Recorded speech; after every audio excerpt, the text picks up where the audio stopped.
Okay. Ready to kick this shit off officially? Let's do it All officially. right. Officially. RuPaul Drag Race.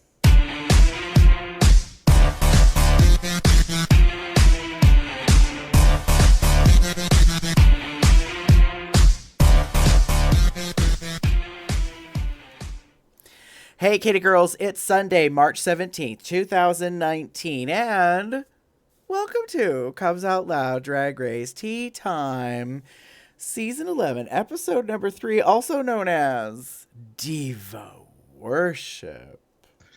Hallelujah. For those of you that don't know who these two fabulous co-stars of the podcast are, my name's Gary, and with me is... It's Damon. Praise be to Shania, Mariah, Aaliyah, whatever. Anyway, you know what I mean. Pick your diva girl. Divas. No, I can't. My. Okay. I'm Well, fair, bitch. listen to you. All right. Well, we sorry that we're tardy to the party. We have so much to get through and had technical difficulties and all the rest of that jazz. So we But we're are here now. Eric in the live chat. Can I get a Brittany? Hallelujah. Okay, Shanji. Britney, bitch. Yeah, listen to you. All right, so we got so many things to cover. We're gonna jump right in. Right in. Yes. Mini challenge, kittens. The year is 1990, and I'm working the backstage door after a sold-out concert by the super hot girl group Seduction. For today's mini challenge, you need to do and say whatever it takes to sweet talk your way in. In the end, the two queens with the funniest powers of persuasion win. So Before you go there, before we go, okay. I have some fun, interesting news to say about this particular thing. So we've been watching Drag Race for a while, you and I, and Jim and I have been watching Drag Race for quite a while, many years. And it occurred to Jim on Friday when we were watching this episode that he knows Michelle Visage. Come again? I am one with him. I am 1 degree separated from Michelle Visage. And you want to know how? How, Damon? So if you go to her fun little Wikipedia page, which I'm about to do right now because I forgot. Michelle Visage's real name is Michelle Shupak, and she attended the American Musical and Dramatic Academy in Manhattan. Guess who else attended the American Musical and Dramatic Academy in Manhattan? I can't give that away because that would be a spoiler. No, but my partner, Jim, did. Around the same time as she did. So he knew her when she was doing Seduction. When she started up with Seduction and everything. But he didn't recognize Michelle Visage as Michelle Shupak. He knew her as Michelle Shupak, right? Which is her original name. Everyone, by the way, not really a spoiler alert. It's on everywhere. Right. So it just so happened on Friday's episode while we were watching it that he made the connection. So I am one degree separated from the wonderful Michelle Visage. And I'm sure that just tickles you to no end. It tickles me to death, and Jim was saying it all weekend. It's been wonderful. But yeah. Yay, everyone. Yay.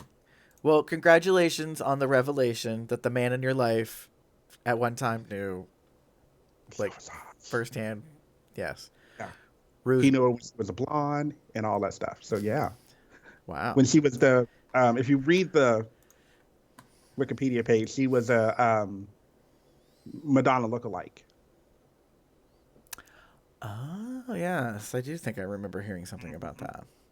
She was 16 when she won a Madonna lookalike competition. So there you go. Well, so as Ru says, for the mini challenge, the whole point is to try to get into the after party after our concert, and Ru is the doorman. What could go wrong? Everything. Yes, very much so. So,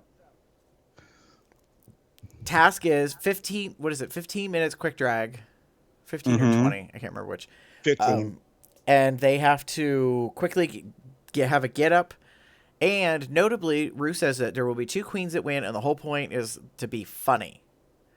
So it's not technically to actually get permission to get in. You just have to be funny trying to get permission to come crash the party. So, in alphabetical order as we fly through these. Akira C. Davenport. Okay. Yeah. I don't remember what she did. Ariel Versace. Did a horrible British accent thing, and I think she was trying to be Michelle Visage, which made no sense at all.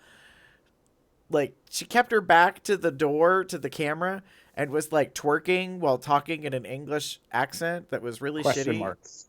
Yes. Question marks. Yes. Like, ooh, what is this? Yeah. Doesn't make any sense. Brooklyn Heights cracked my ass up because she completely pulled out this like Fargo, North Dakota, Canadian like personality voice and is apparently a female hockey player. Is that what she said? I think. Yeah. On the moose knuckles. It's just so messed up. And I was cracking up. I was like, all right, that's funny. Like, it don't make no sense, but it's funny. Honey Davenport. She was told out of 9.5 reasons, if I remember correctly, out of 9.5 reasons that she has to get in, she has a half of one called her butt. When she twerked. That did not necessarily go over. Mercedes and Maud Diamond. I will say this much about Mercedes. She made me laugh when she spelled her name wrong or weird, and RuPaul went, Mercedes?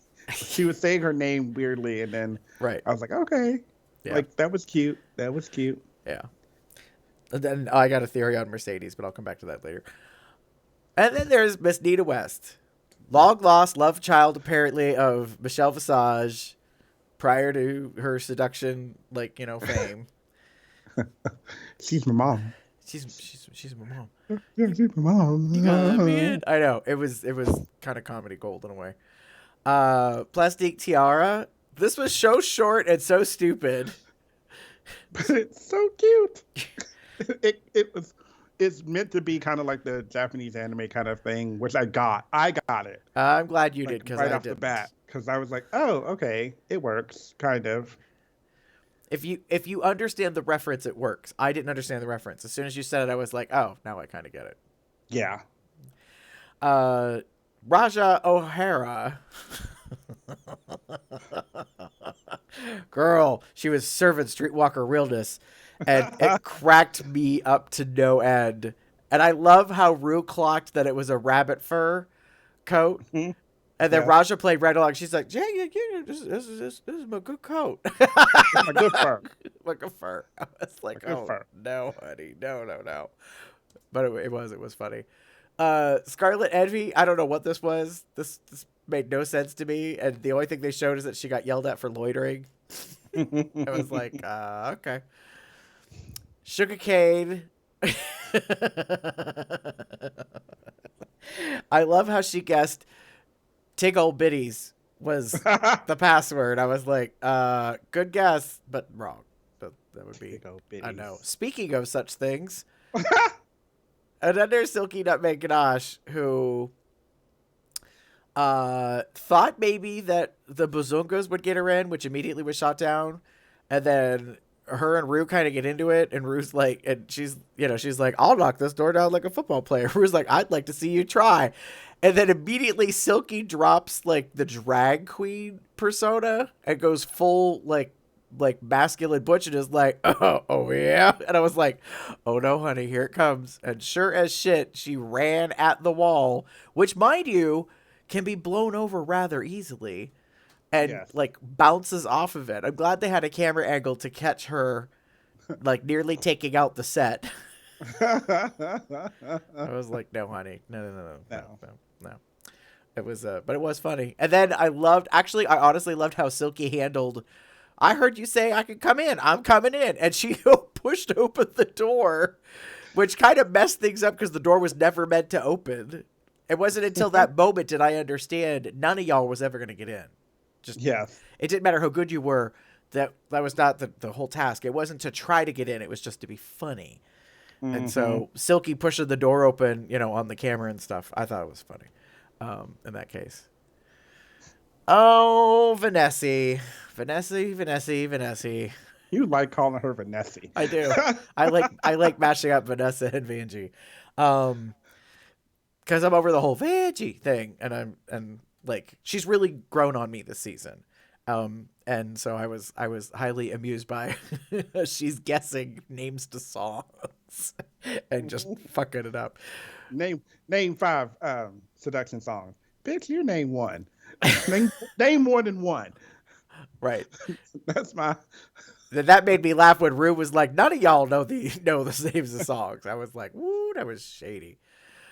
And then, last but not least, Evie Oddly showing up as a pregnant woman who wanted Michelle Visage to sign her baby, who wasn't born yet, notably. Yeah. Perfect capture, by the way. Oh yeah, it's a thing. It's a thing. Oh, that was so fun. I will own that the challenge was funny. So, what did you think overall of the challenge? Oh God, it ain't pretty. so it wasn't pretty, right. But it works sometimes. Sometimes it's meant to be like, oh, haha, The idea is to be funny, like the buck teeth on Nina West, the whole like we saw with Evie, the whole like I'm pregnant and picking at her nose and whatever, and sometimes it's just you don't have to be pretty.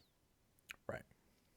You never need to be pretty. Because one is quick drag, so you're not going to get everything perfectly done in the 15 minutes because you got to not only get a mug on, you got to get an outfit on and a wig on and all that stuff, and have a character and have something to do. And and I don't know what order they went in. Like I don't know if they showed them in the order that they actually did the challenge or if they went in alpha order. But like if you're one of the first 2 or 3 people, you have to be ready with a conceptual character. The later you are in the lineup, the easier it is for you to spend time thinking about what you're going to say and what you're going to do.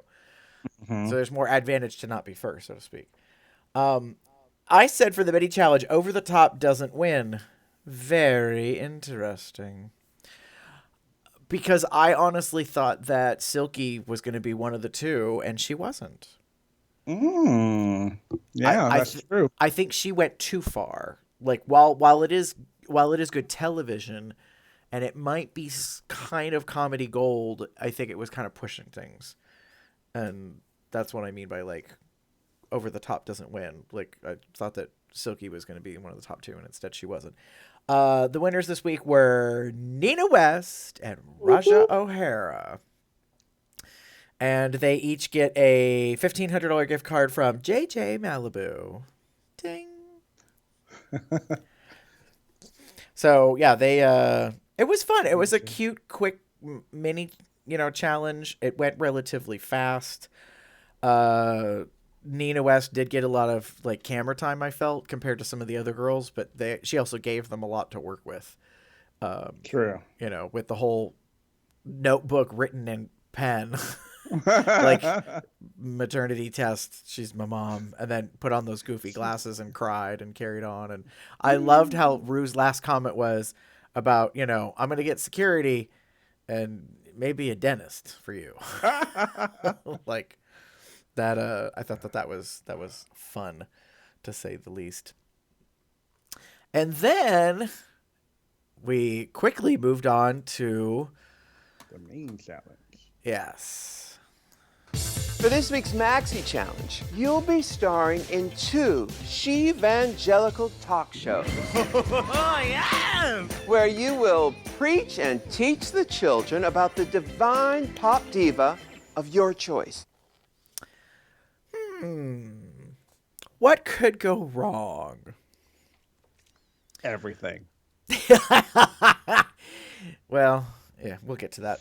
So the Maxi Challenge is live diva she-evangelical talk show. Live is important because, like, as it was said, you have no retakes. Like, you have no practice. Once you're on set, from the moment they say action, like, it just goes. And luckily, there's 3 segments. So the first segment is the host. The second segment is a conversion. The third segment is a musical number. Actually, 4 segments. And then they do a wrap up with the musical kind of thing. So one team was well rehearsed. And one team was not prepared. Really, to say the least. Oh, girl. Oh. Now, before we get into the actual challenge itself, I do want to give a shout out of recognition of this moment that cracked my ass up to no end. So when we get to picking teams, and it's Raja and Nina, these are the last 2 contestants to be picked. Akiria C. Davenport is who I call AKA Pissy. Yeah. And then we've got Mercedes, AKA Clueless. Yep. This moment made me laugh so hard because Mercedes is looking at the groups. Akiria is looking at something else that's going on. I don't know what it is, but it has completely distracted her, and it isn't even RuPaul. It's like the crew, the production, but the way she's standing there, nonplussed, hands with the clutch, I was just like, woo, she is not happy about being bottom, like last 2 picked. She is not. She was not having this. .com. That face is full on like bitch like face. Like I don't give. I don't understand. I don't get no fucks, but I don't understand. Like, This is how we're gonna play this. Okay, that's how we're gonna play this. That's what that face is saying. Yeah. And God, everything that you believe in, bless it on Mercedes, because she just, I'm here. So, yes, that you are, girl. Okay, so Ross Matthews solo directs the live she-evangelical talk shows. I thought he did a really good job. Yes. He had to give very little notes to one group and decided to not, it appears in the edit, give many notes to the other group, except at the very end there was a stinger of a note that I think was completely worth it. So that being said, was one of the shadiest things I have heard on this show in a long fucking time. Okay, you say shade, I say truth.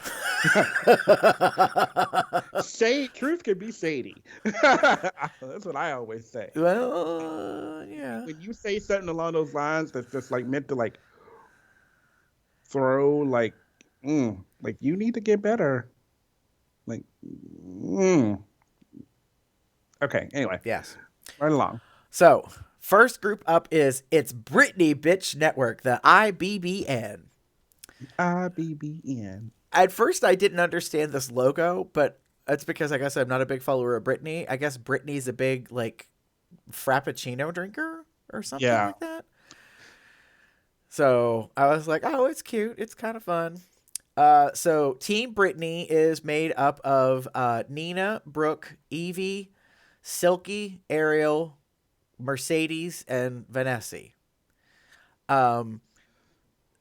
I thought the choice of attire was kind of interesting as a mix, but when you watch it in the context of the show, it all, like, their show, air quotes. Yeah. It did make sense. It was just kind of like, at first I was like, wow, there's a lot of choices. Like, a lot of colors, a lot of prints, a lot of not cohesively necessarily going well together. Like, what, you haven't been to church before? No. That's true. That's very true. I guess, but because it's a television show, production, meaning what they're imitating, I would think that as a cast, they would have a little bit more cohesiveness slightly. Brooke is really the only one that truly stands out the most to me because she looks like she went to like a drag funeral. Like this black kind of gown to the knee thing. I don't understand what that was about. But so Brooklyn Heights and Nina West are the two hosts. Poor Nina does not fit in this chair. It bugged me to no end throughout the entire production that the chair is so low that she's constantly side saddling it and scooting because her legs are so long she can't fit in the chair. Like it's not really a good throne kind of seating arrangement. But and they can't sit with their legs like out in front of them because then they're all entangled in each other and we got an awkward mess. And you can't man spread because you're drag queens. Like so, gotta be ladies. Keep your knees together. So yeah, and we go from host, then we go to the second segment. So Vanessa is converting Evie and Mercedes. This honestly, I think, was one of the parts that stole everything. Yep. And the main reason being for one person only. Well, really, mostly one person. Mm-hmm. Like Vanessa just... it's rare for me that I am honestly like laughing out loud floored about someone, and she had me going the entire time. And maybe it was the energy, maybe it was the way she kept on talking, and she had, if they wrote a script down, she had it down. Right. Like she threw in the right enough Britney-isms and songs and whatever to kind of make it work.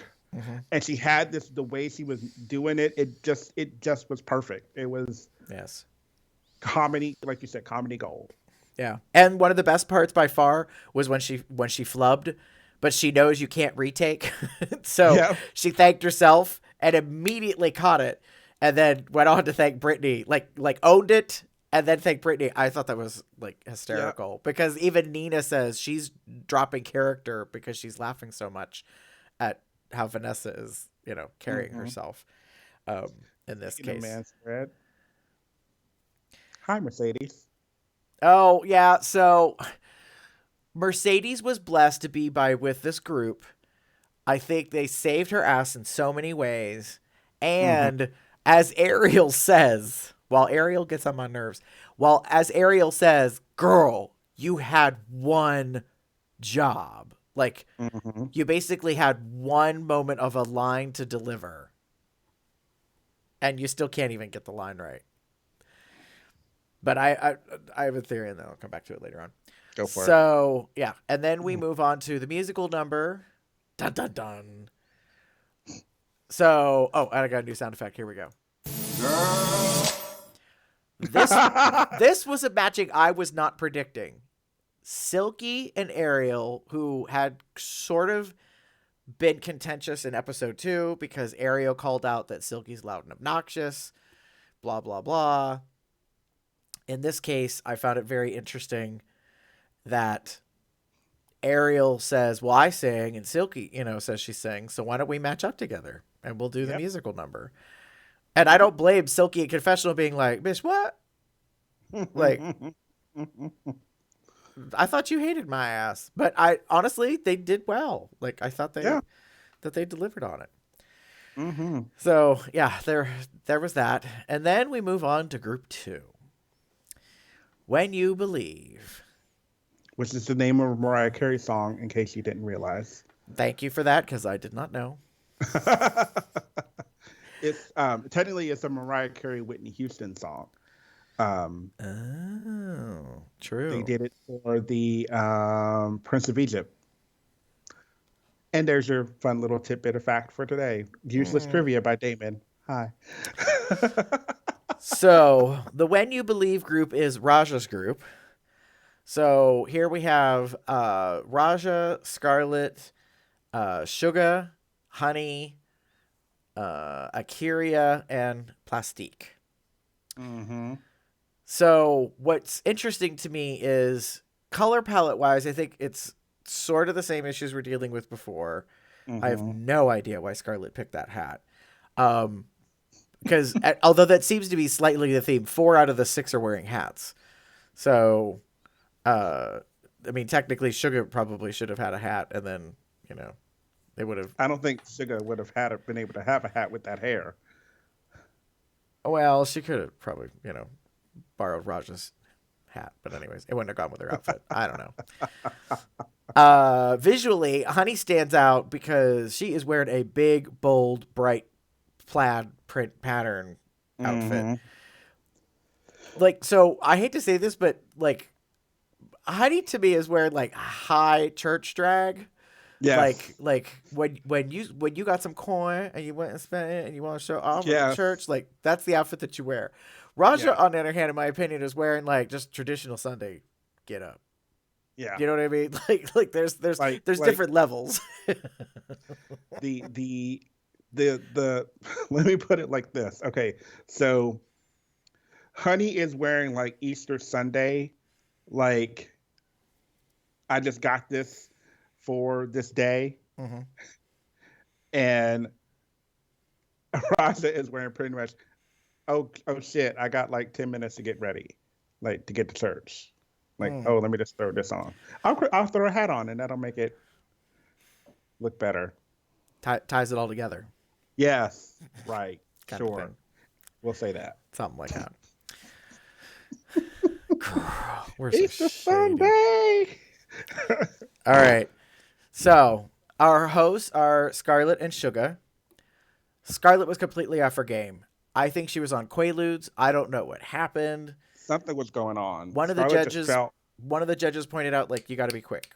Like, in this whole prayer thing. Oh my God, I nearly fell asleep. I did not understand what was happening. It was weird. You could It say just that nothing. again. It just didn't work. Something didn't work. Actually, all of it didn't work.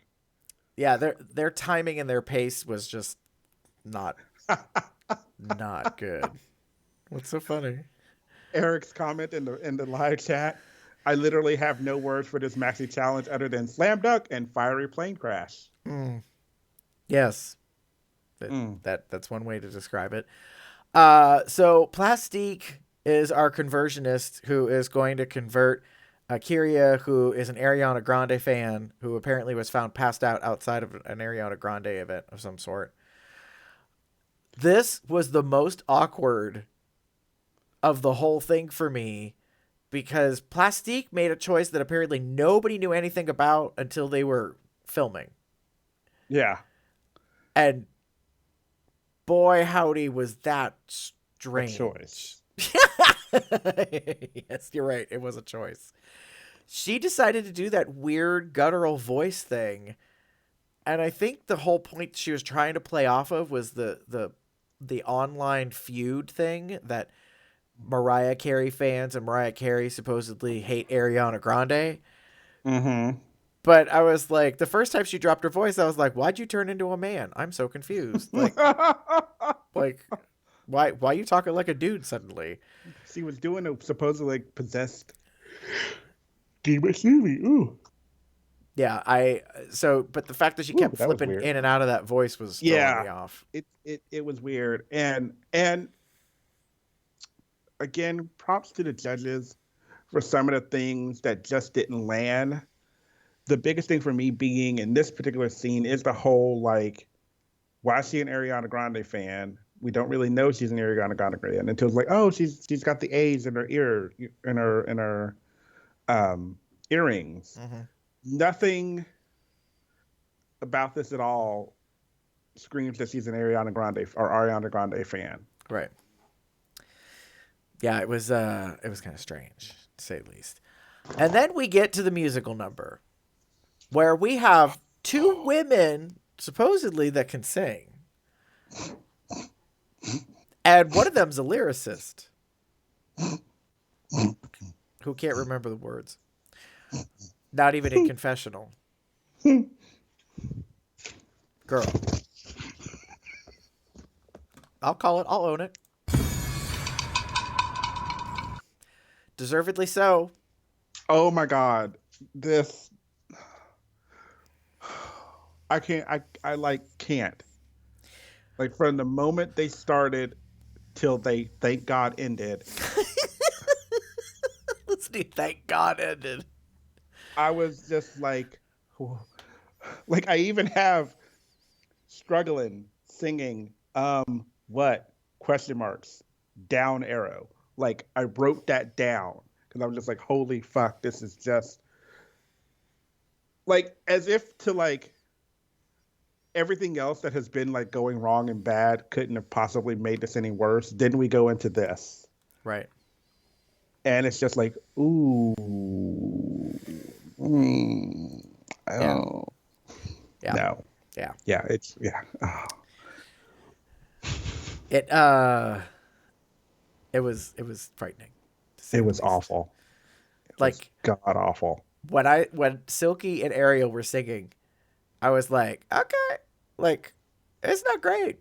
And Ariel was kind of doing her own thing. She was putting way more Britneyism into it, which I found comical at the very end.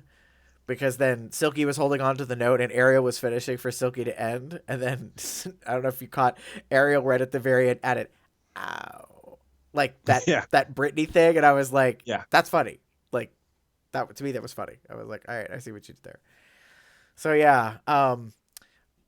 Ross lets it be known after the second group finishes that... He says... I have one word of advice for you. One piece of advice for you. Bring it on the runway. I fell the fuck out when he said that. Out. Yeah. I was shocked. I was actually gagged that he said that because I was like, ooh, Ross just revealed / confirmed, like stamped it into stone. Y'all did bad. Yeah. In case there's any doubt. You in danger. The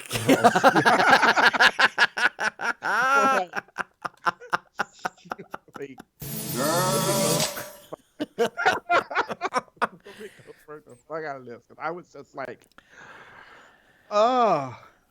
And just the way he delivered it and kind of like the way he said it, it was like holy shit. Like it was just like never, I don't think ever has the directors like Michelle, whoever's been directing, done this. He knows it was awful. Mm-hmm. Like point blank period. This was god awful. And therefore, like, I'm giving you this piece of advice right now. You better like fucking kill on the runway. Mm-hmm. Okay. So, Damon, what were your thoughts on the maxi-challenge? So, as I just mentioned, Ross was on in regards to this. I think this was a very fun little challenge. And since it was live, we were going to have this kind of, I'm just, playing the whole thing. We were going to have this whole, like, someone's going to go really well, someone's going to go really bad. And what I didn't expect was for so many things to go bad during one, group's piece. So It started with the host, and there was some weirdness between them, and then like they were about to go to commercial, but then Scarlett had to say something else, and I was like just no, like save it for the next segment. And then we went into the conversion segment, and it was just like, what are we doing? What's going on? Mm-hmm. This doesn't make sense. Choices, ladies, choices. And then the singing. Girl, the singing.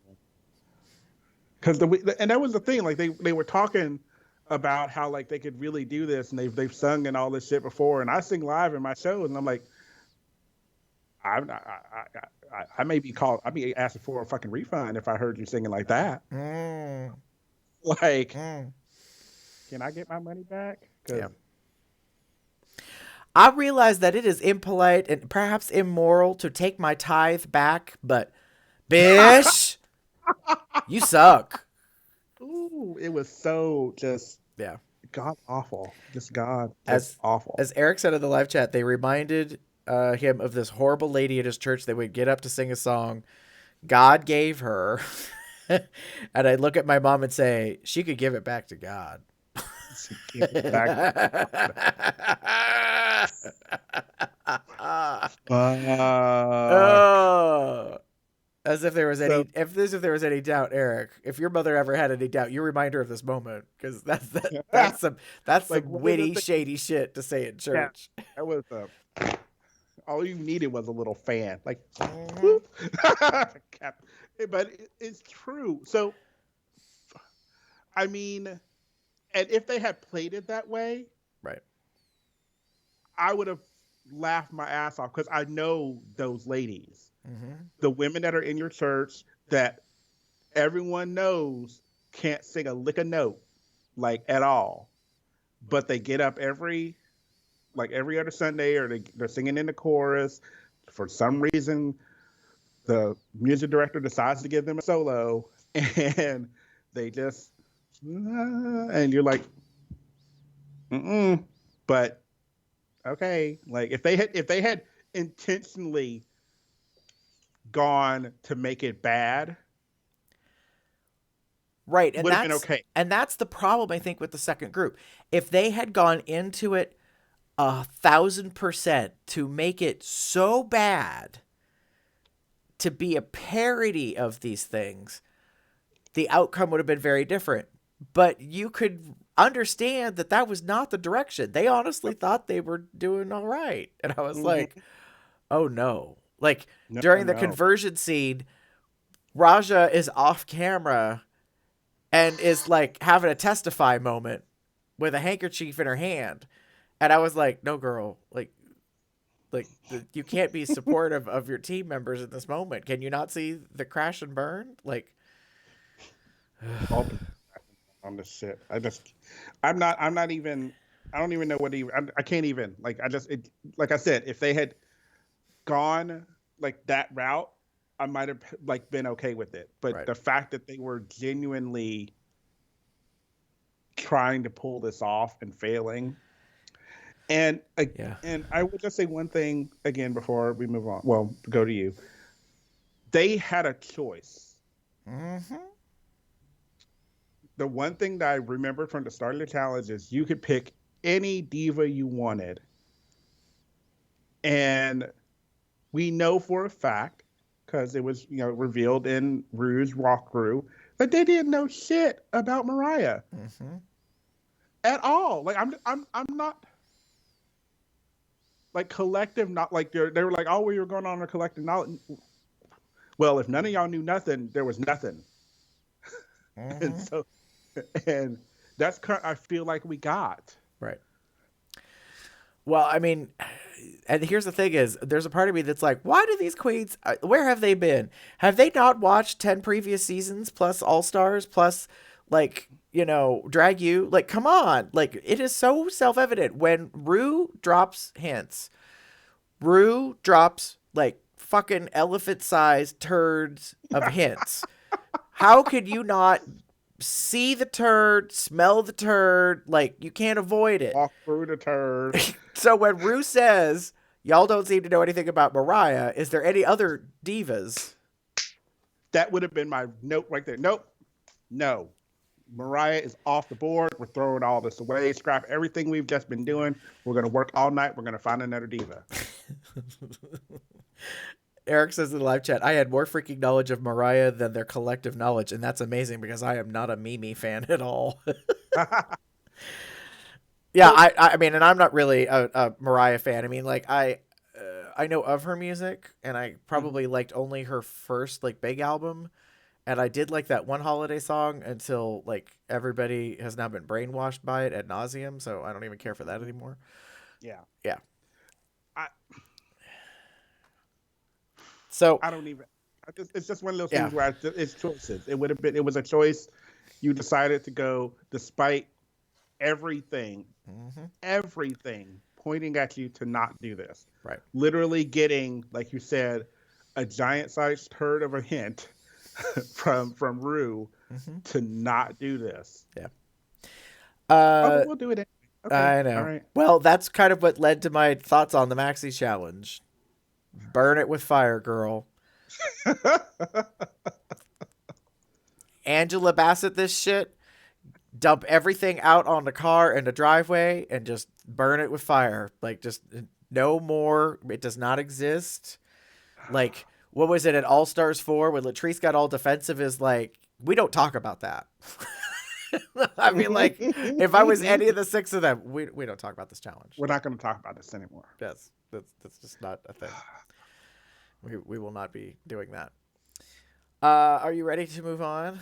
Mm-hmm. Okay, so we're gonna get into the runway. We want to give some recognition before we do that, though. About so this week we had 2 lovely guest judges. They're also short. I mean, Rue's already statuesquely tall, but like these pictures when they do these promo shots don't do any help to most of the guest judges. Because then she just looks like Amazonian, like ridiculously tall. So on the right here, we have Troye Sivan. Don't know who this bitch is, but I think she's from Australia. I think she's gay, and I think she's popular with the younger set. Yeah, you are correct in, I think, two of the 3 of those at least. Yeah. He is gay. He's a singer. And something else. I forgot what else it was. So Sivan. Yeah, he Australian. He is Australian. Yeah. There you go. So that's all that I picked up on from like the podcast when I listened to What's the Tea with Michelle Visage and RuPaul. And then on the left, we have the man that has made so many pants moist this past couple of days and made many a Drag Race fan thirsty beyond belief. This would be Guillermo Diaz, a.k.a.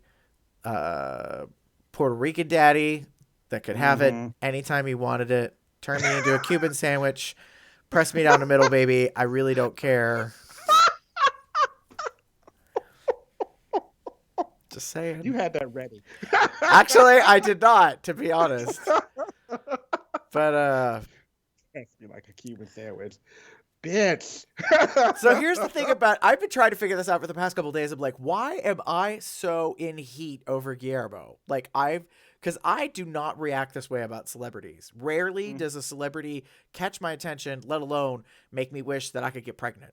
Like that's just not how I roll.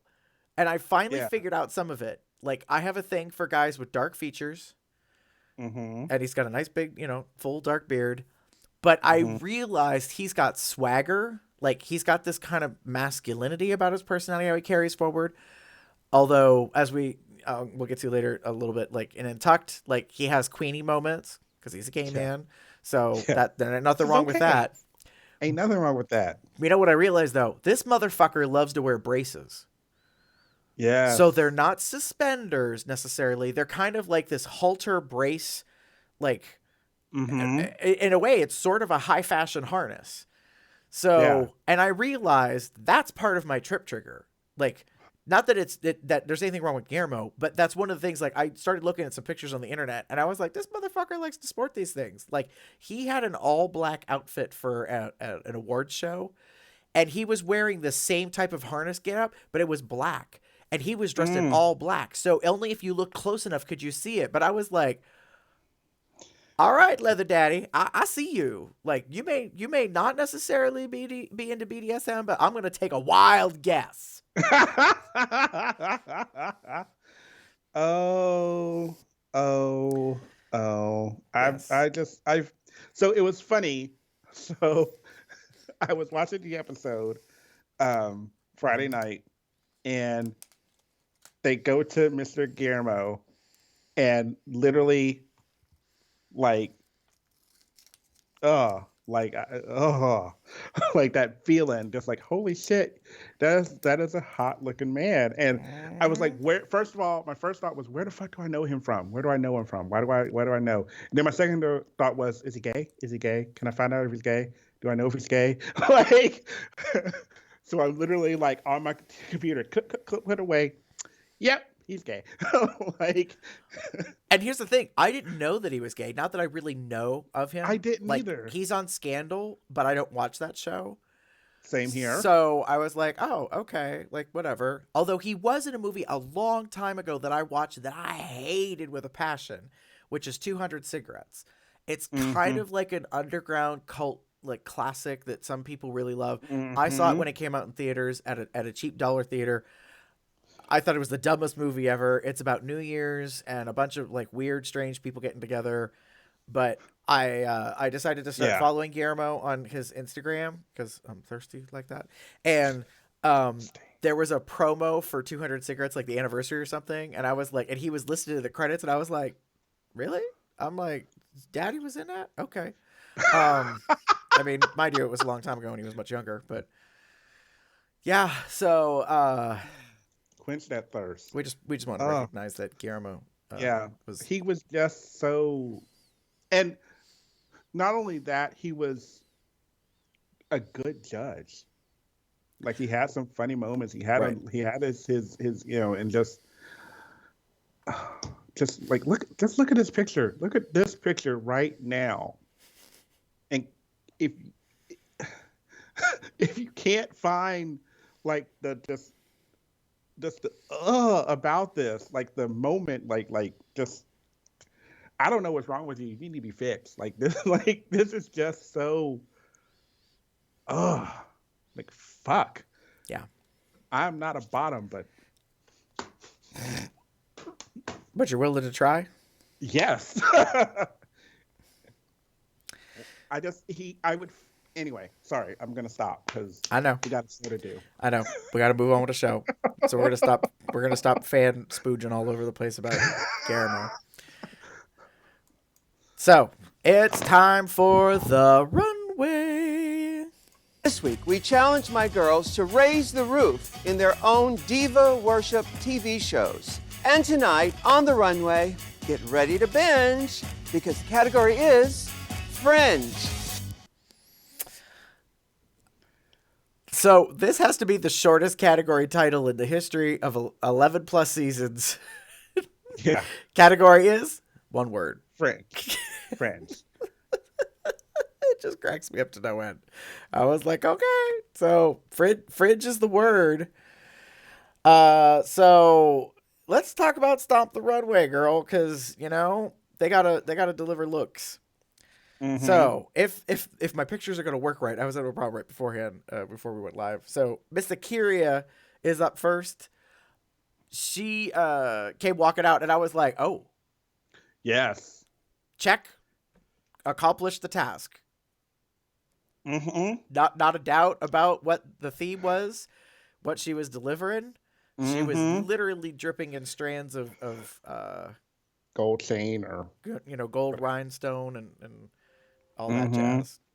So yeah, I was like, okay, all right, girl, I see you. Pretty, loved it. Yeah. Miss Ariel Versace. Okay. She got read for this a little bit on Fashion Photo Review. I also have to agree. Pretty much everybody consistently has basically said the same thing that I'm aware of right now. Girl, paillettes are not fringe. Like, iridescent little dangly things does not make fringe. Mm-hmm. And I'm not a fan of her aesthetic yet. I don't know if I ever will be, because I just never thought that Lisa Frank and a Bratz doll should be smashed together into a fusion to make something like this. Boop, Lisa Frank. Yeah. Bratz. Boop. Right. So, yet again, we have the strange bobble-headed kind of look thing that's going on. Brooklyn Heights. I honestly actually like this. There was a bit of debate in some circles online that this was not really fringe, this hippie chick girl, flower child thing. Yeah. Because it was long flower strands at the bottom. Yeah. I think it works. It's a good, and I hate to use the word safe choice. The outfit works really well. It looks really good on her. It's fringy on the bottom. I think I would have liked it, honestly, more if it had been more like flower throughout, like dangling flowers throughout, like from maybe the middle of the chest down. Mm-hmm. so that it gave the element of the fringe without being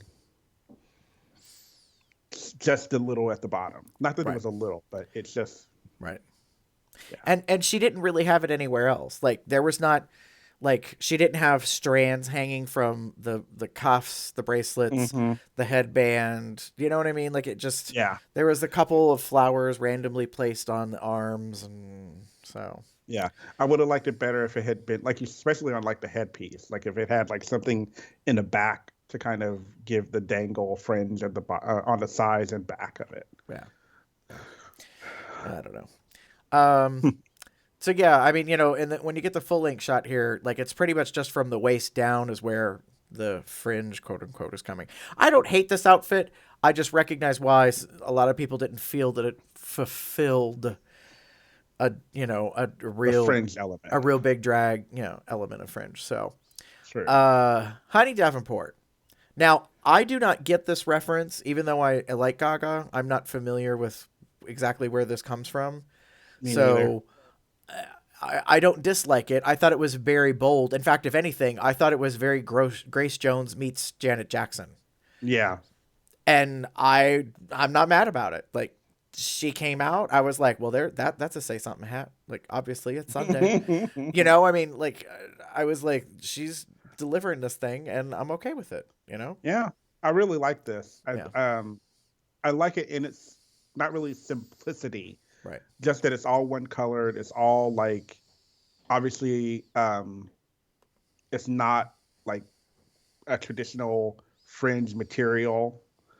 It works well. It looks great. Yeah. It worked rather well for a pleather fringe, kind of thing. And I'm not saying pleather to read it. I'm just recognizing that it is not real leather. And there's nothing wrong with that. I think that it effectively works. She definitely had concept of posing and what the aesthetic was to look like, what she was going for. So Mercedes Amon Diamond. Oh, Mercedes. This hat has a problem. It has too much fringe, which weirdly gets fixed later in the episode. I didn't capture an image of it, and I wished I had because I would be able to show you how I think she literally took a pair of scissors and cut more fringe off of it. Because later, and I don't think it's going to be seen, at some point she has the hat on, and the wideness of where the fringe is not is much bigger than this shot where it's like covering half her face. Yeah, it's just not a good thing. This is a very traditional, like, fringe look for a queen. This is a dance number outfit. Right. Like, all the fringe here, like, around, you got just a bit of non-fringe so that you can move your hands with it. And it works. I don't hate it. I do hate the hat. I think the hat is unnecessary. I think she would have done a lot better. Again, if she was going for the camo army fatigue kind of thing, if that hat had been more like the Ranger or whatever hat, like whatever kind of, something different, I would have probably gone for it. But it just looks like a mushroom head. And right. And then more so, like if the camo thing was supposed to be important, girl, then you should have had boots made out of the material to go, or covers. Right. To go with the top. Right. I mean, like, and then you could have lost this little swath of fabric here and just let the black and the neon of the fringe match the camo color, like concept. And that was not, I don't know. It was problematic for me. Choices. Speaking of choices, so Miss Nina West, I am all sorts of flummoxed and like, I am living for this, and yet at the same time am very uncomfortable with it because it does meet the challenge, but it also has some things about it. I very much cackled and appreciated when Rue asked Michelle what mopping up means in the voiceover, and then Michelle said, "Well, Nina, look, she is the definition," because they were making fun of the fact that it looked like mop strands, kind of thing. Yeah. This is part of the issue I have with this outfit. It is so full of motion. It is impossible to catch a freeze frame of Nina in this outfit without it looking like she belongs in the car wash or like she's on Swiffer duty or something. Like, girl. And she appropriately got red for the boots. Not in the show, but on Fashion Photo Review. She's got a footwear issue, and I don't know if it's that she got big man feet that don't fit well for drag shoes, or that, because there's also kind of been a comment about, like, you know, bigger girls usually go to Payless for their shoes, which Payless is going out of business, by the way, in case y'all didn't know. So I was like, yeah, I'm not really sure. Maybe perhaps investing in kinky boots might help. I don't know. It's the thing. I didn't hate this outfit, but I didn't love it. Yeah. I wish that had some more, like, I sometimes less is more. And when you're dealing with friends, yeah. It can you either have to, if you're going to go all out, you have to go all out. Like if she had done friends with the shoes or the boots or something along those lines, and it was all pretty much friends with the exception of like the arms, I might have given it props because at least it would have been cohesive. Right. I think she wouldn't have got red on the boots if she had just taken whatever this Finch fabric is and put it as an overlay on the boot. Mm-hmm. You know what I mean? Like just covered up the boots so you couldn't really see them and make them look like, you know, big fuzzy slippery things or something. Like you're mopping the floor. Correct. So, yes.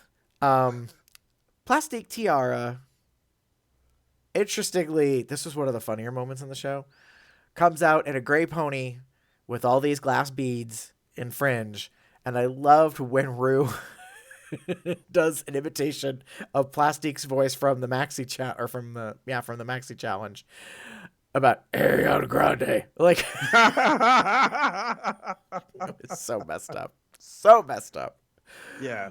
But funny. The scream, it screams Ariana Grande. Like, agreed. Full on. And I love the dress. I love how it looks on her. You know, but yeah, I mean, she definitely delivers a look that is cohesive and it works. You know, all of this glass beading, you know, and the tights and all of that. The only thing I wasn't a fan of is like the wide spaghetti strap, because right now in this shot, she looks so manly. She has these broad, squared off shoulders and this high clavicle bone. Like, it's not feminine from about underneath the chin to like the bottom of the bust. It just looks very man. Like, I don't know how you can change that a whole lot, but I don't know if she thought about that. Like, and again, this is another classic kind of drag silhouette. The fringe in the middle and on the back, you know, the legs off, you know, open and untouched on the sides. It works. I don't hate it. I don't love it. I think it's beautiful on her. Mm-hmm. And again, she did pull something very nice together. Yeah. No, she did good in that she was trying to answer to Ross's, like, direction to bring in on the runway. So, and then Raja O'Hara comes out as a red saloon girl feather duster. I didn't dislike it, but I mean, I'll get to this in a moment when we talk about our overall thoughts for this segment. Like, it's okay. It's pretty. It's fun. It's been done before. Thank you. I was about to say, but I've seen it before. Yeah. So that's probably not helping. It's nothing new. Yeah. And that's, I think, where she kind of got clocked on by like Michelle, was because, yes, in comparison, like it's quite obvious what you are wearing. Like, it's not that different or innovative or altered or whatever. Mm-hmm. I mean, don't get me wrong. I love the boots. The boots are fun, but the boots are not the outfit. Fringe is the category. And while you do have fringe on, you know, you're actually kind of looking like a backup saloon singer at Dollywood. Do you know what I mean? Like you're not quite delivering. She needed a Different. different hair. Yeah. She needed she needed it to not be a leotard, but that's just beside the point. We can't get over that. You know, Yeah. drag queens like their leotards apparently. So They don't take up much space also true. for packing. But the hair, I think for me the big thing was the hair. Yeah. She should have done something else with the hair. Yeah. I think she would have been served if she'd had something with height. Like, you know, and like, you know, coiffed and whatever, something that, you know, Like a drew pony, the attention of. a big pony or something along those lines that kind of went up. Yeah. Something to elongate her. Scarlet Envy, I'll be honest, surprised me. I was a little shocked, like, but in a good way. When she walked out, I was like, oh, okay then. We are a white girl in all like virgin, like ice white, glass beaded, this like amazing platinum white, you know, wig. I mean, she was delivering to me like this Hollywood fantasy kind of deal, and I'm not mad about it. And this is one of the times when I don't look at Scarlett's face and think, girl, them chiseled features, like I'm not quite noticing them in this. And I think it's because of not only the mug, like the way she did her face, but also the hair and the jewels. Like this was one of my criticisms about week one. I was like, if I watch you every single week you're here and I'm constantly clocking your strong, like jawline and like your chin and stuff, like it was going to be a problem for me. And I just want to recognize that, like, I thought this worked rather well for me. Yeah. I like this. Not a leotard, but whatever. Anyway, I liked the structured upper part. Yeah. Did you notice that it was matching front and back? Mm-hmm. So while it was a corset that was slightly not centered, but she walked away from the camera in one of the angles and it was like kind of askew or something. There was something weird about it. But like I caught that the tops were identical on the back as they were on the front, which I very much appreciated because I am tired of looking at corsets that are obviously corsets. Like while the front might be embellished, the back looks like every other corset you've ever seen in your life, and instead the back was the same structured like mountain, like double peak or whatever you want to call this. So yeah, it looks good on her. Yeah. And I like the look. Again, but another leotard. I just realized what it is. This makes me think of Velma and Roxy at the end of Chicago. Yeah, kind of, yeah. You know, when they do the duet number and they get the fake guns and they shoot their names out in lights in the movie. Yes, that's what this makes me think of. I was trying to figure out for the longest time like where I was getting a callback, which maybe that's not the inspiration. That's okay. It still works in this case. Moving on, Sugarcane. One of the boldest choices I think for this challenge. I ain't mad about it. I realize that some people got some issues with it, and I don't. Like, she got clocked for the shoes, and that they're orange, but the feathers are cute off the back. Like, I just, the whole thing overall, I was really quite pleased with. You know, she takes the jacket off and reveals this, very colorful, Indian, Native American inspired, I was just like, all right, honey, I love it. I'll give it to you. Definitely.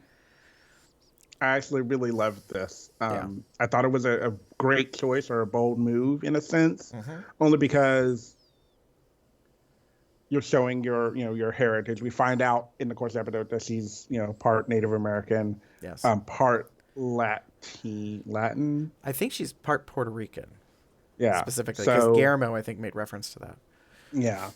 And it's just very cool to kind of like throw this out there, and it looks really good on her. Yeah, I didn't really have many beefs with it. The knotted hair thing in the front, at the beginning of the runway, it's fine. Later on, when they have to come back for after Untucked and stuff, it looks like it's falling a little bit. Yeah. So I don't know what the story was with that. Like if like some pins came loose, like the glue started undoing, but I loved the makeup job, you know, with the black line and going up. All of it. I was like, yes, honey. Like, I got no problem with this. And the fact that she is, and I'm going to phrase it this way because I don't know her personally, the fact that she is part Native American, to me, was like, yes, this is not a cultural appropriation. This is you owning your heritage. Mm-hmm. I think it's perfectly fine that you do this. If I were to do this, they'd be like, why that fat bitch wearing that Native American shit? Like, appropriately so, because there's like honoring things, and then there's just doing it for the fun of it. And I think this is far more on the honoring side of stuff. Mm-hmm. You know, I don't think there's a necessarily like misstep in this case. Then Silky Nutmeg Ganache, a.k.a. Big Blue Shimmery Cookie Monster. Cookie Monster. You are Cookie Monster. Yeah. It's a lot of fringe. So fuck yes. 80 yards to be exact, apparently, because she made it. Yeah, that's nice. Sorry.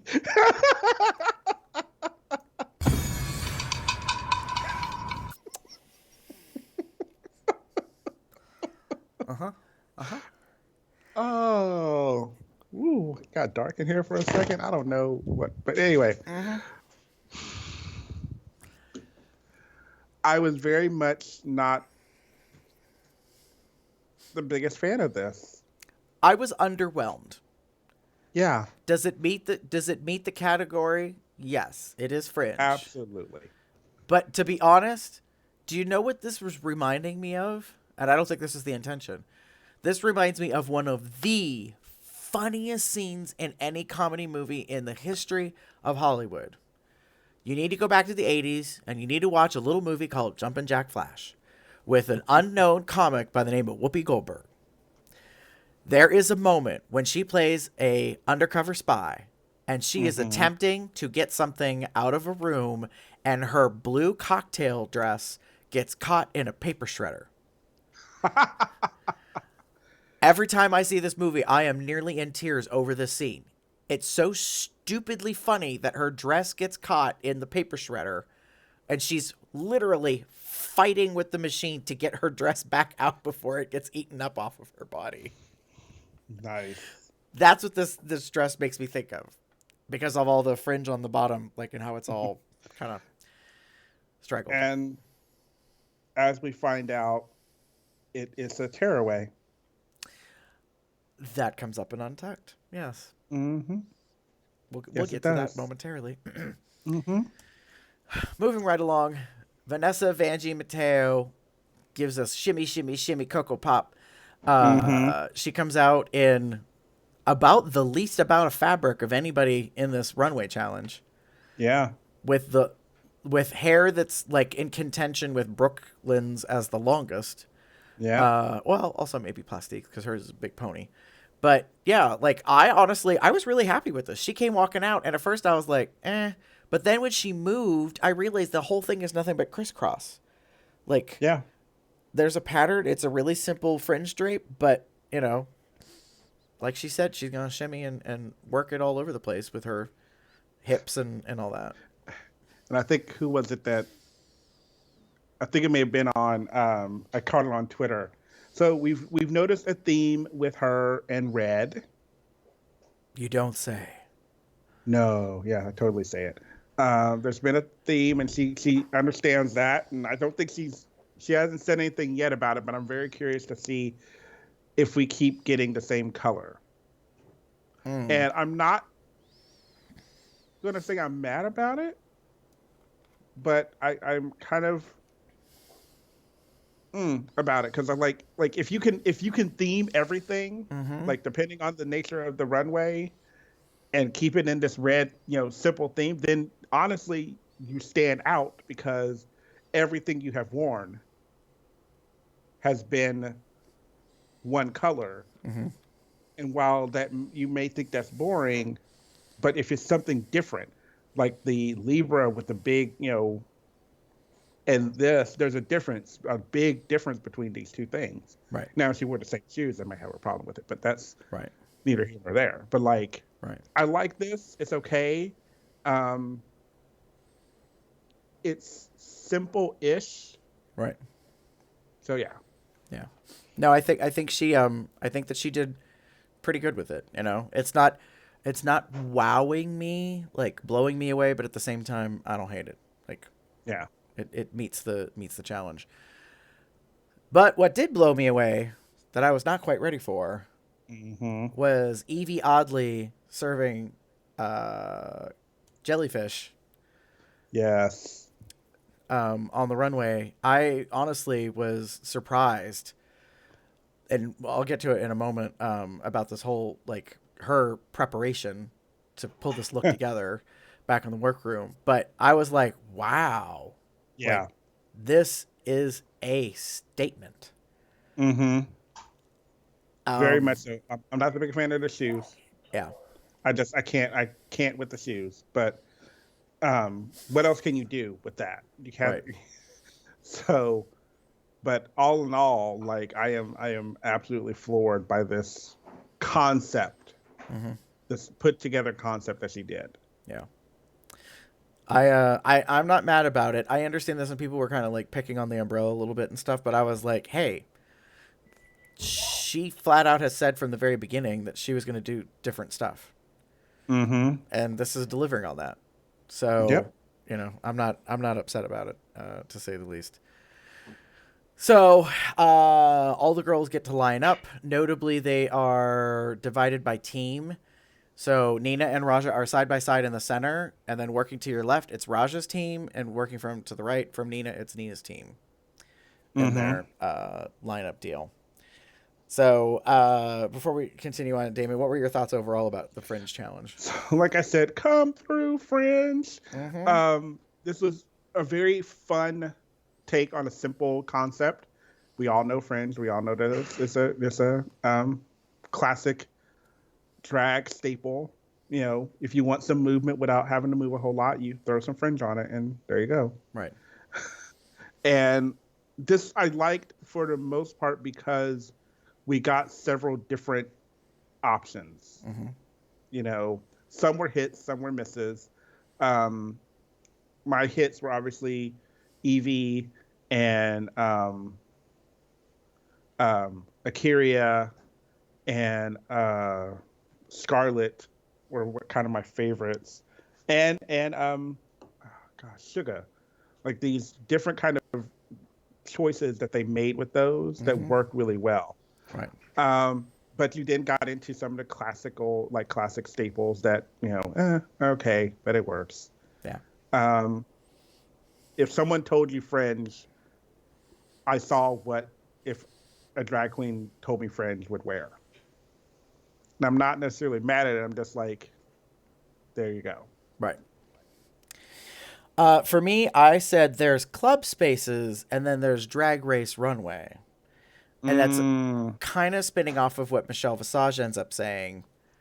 Like, some of these are outfits that you would see on any night in any drag performing space anywhere across the country, at least here in the Yeah. US. Like, and it's this leotard number, you know what I mean? Like, it's just these, Yeah.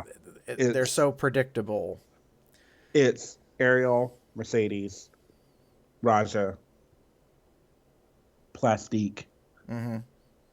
As I'm going down a list, sorry. Even Silky. Yeah, Silky. Silky, definitely. Yeah, they're all just dance numbers. Like, they're all just, the Fringe is meant to show you movement, which is fine. There's a moment for that. But I was really pleasantly surprised when Michelle called it out, and I was like, yeah, I have to agree. There are drag, like, performance spaces, basically drag club spaces, and then there's the drag race runway.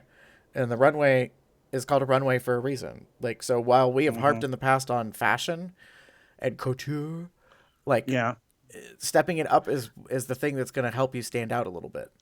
agreed. Absolutely. I think this was the opportunity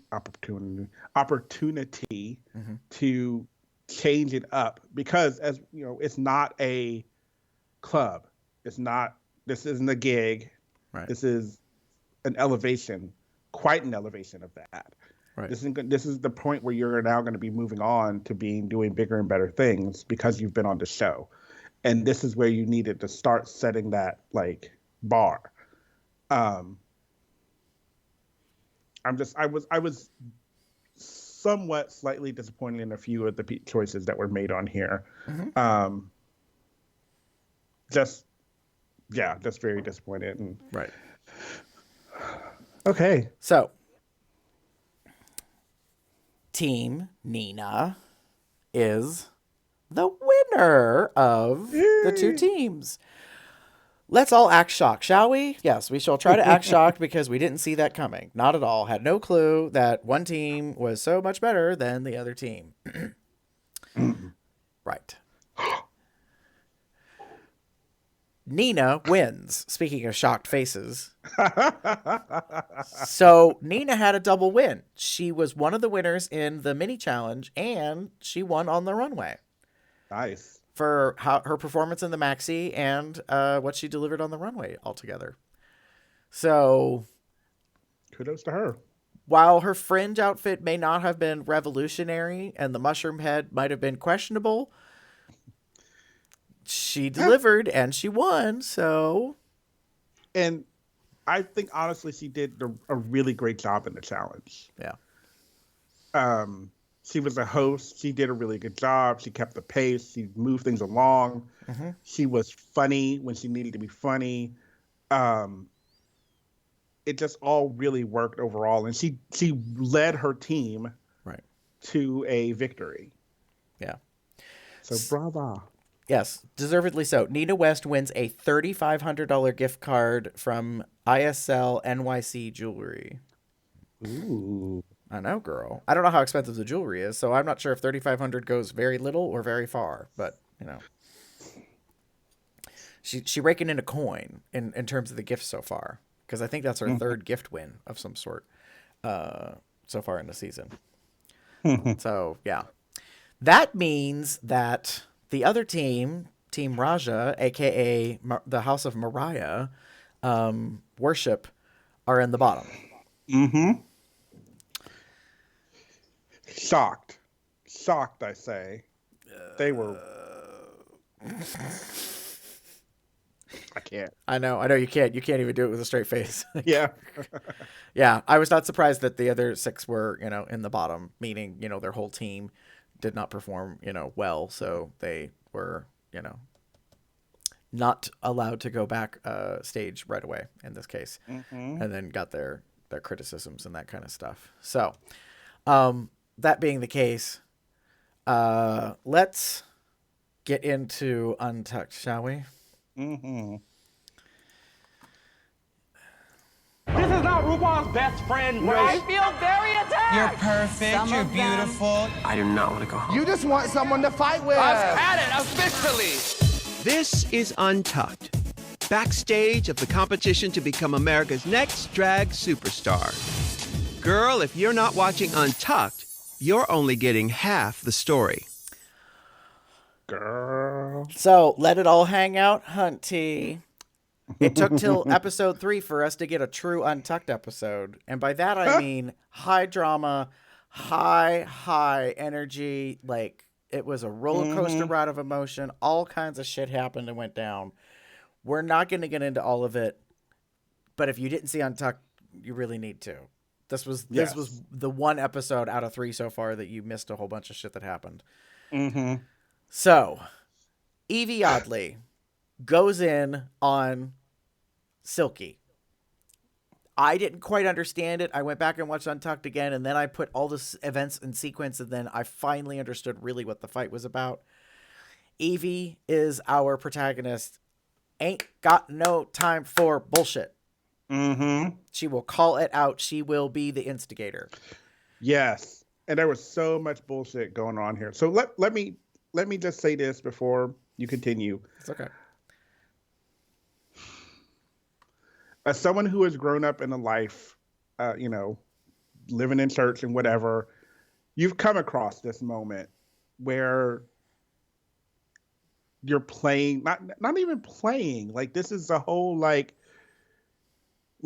you encounter different religions, you encounter different faiths, you encounter different things, And in your life, you have to make your personal choices on whether or not whatever you want to do with it. You can hold on to your faith, or you can talk with these people and learn more about them. Right. What Evie was not complaining about was that Silky states that the reason she was uncomfortable and not doing well in this challenge, not bringing it, was because in Untucked, she states that she was uncomfortable with the fact that they had to call the divas their god. Mm-hmm. And I call shade bullshit on all of that shit right here and now. Mm-hmm. That had nothing to do with it. And you know it had nothing to do with it. I don't know why you were going that way. And I personally am offended by it. Because to me, you're making an excuse for something that you didn't need to make an excuse for. Right. Evie basically gets into this and says, you threw Nina under the bus, and that was completely uncalled for. We had a group discussion. We all were fine with the selection of using Brittany as the diva. Yes, you wanted to do Whitney. You were second in line, like, in revealing your choice. Ultimately, we decided to go with Brittany. And even Nina got bent out of shape and was like, yeah, I do feel like you threw me under the bus. When Rue came over and talked to us and said that it was a group agreement to do Brittany, and then you're shaking your head no. So, of course, Rue's going to call you out and ask you about it. And then you turn around and say, well, no, I wanted to do Whitney. Like, you make it look like everybody bullied you into choosing Brittany. And that was not the case at all. And that's where I think that really started Evie getting wound up. Yeah. So, It did. God bless Brooklyn Heights. This is my favorite part of Untucked, when you just sit there and you sip your drink and don't pay attention or tune out or zone out because you're just not all about the shit that's going on around you. It just made me laugh that she was like, just sip it away. Like, I'm just going to sit. Because I ain't got time for this. I ain't going to listen. Silky, God bless her, pulls out the line, and notably it was said in a joke. She used Laganja's line, I feel very attacked. Yeah. And then Brooklyn takes a break from sipping her drink and starts getting involved because now she's starting to get pissed off because of how Silky's behaving. Then Silky instigates more and responds to that. Ariel is having none of it. She has checked the fuck out. Yeah. Ariel was so I think she was at first okay with everything because they had just won. Like, they won and they're all backstage and they're safe and everything's cool. Like, I was like, that sounds really great. And like, I got over my issues with Silky, and here we are backstage. We just won, and I know even Nina said something to the effect of like she couldn't even celebrate her win. Right, she was not happy about that. This is the moment when This is the moment when Nina starts getting into it. I just want to say this. This is a rare moment in which you see a drag queen like this. Nina is in full drag from forehead to toe, but she took her helmet off. She took her wig underneath off, and she is serving you like butch boy haircut. Yes. It's one of my favorite looks that drag queens have. And I think it goes back to Priscilla, Queen of the Desert. Like, I just love these rare moments in which you're like, if you start from the bottom and you're like, woman, woman, woman, woman, woman, woman, man, like there's just like a hard line where all of a sudden it's evident that a man. And usually it's the haircut kind of thing. I was like, you go, Nina, with your little hair. Although she does end up changing it, which cracks me up. And there was something going on with the mics in Untucked. I don't know what it was. They had to keep using like area mics as opposed to the lavalier wireless on them. And so they had to subtitle some of it. And this is a part where they got back at Silky and they were like, you've been shouting who you are at us every fucking second. Like, it really got ugly, honestly. Yeah, like, everybody was basically ganging up on Silky and being like, you always act like you're in charge and like what everything is about you and blah, blah, blah, blah. And so we have no choice but to know who you are. And then Silky got upset and offended, and she's like, no, you don't understand me. You don't know who I am. And the girls are like, wait, which is it? Like, what the fuck is going on? So this is the closest thing, you know, that you kind of have in terms of reveal. Here we get to see the outfit that Silky had underneath the runway number.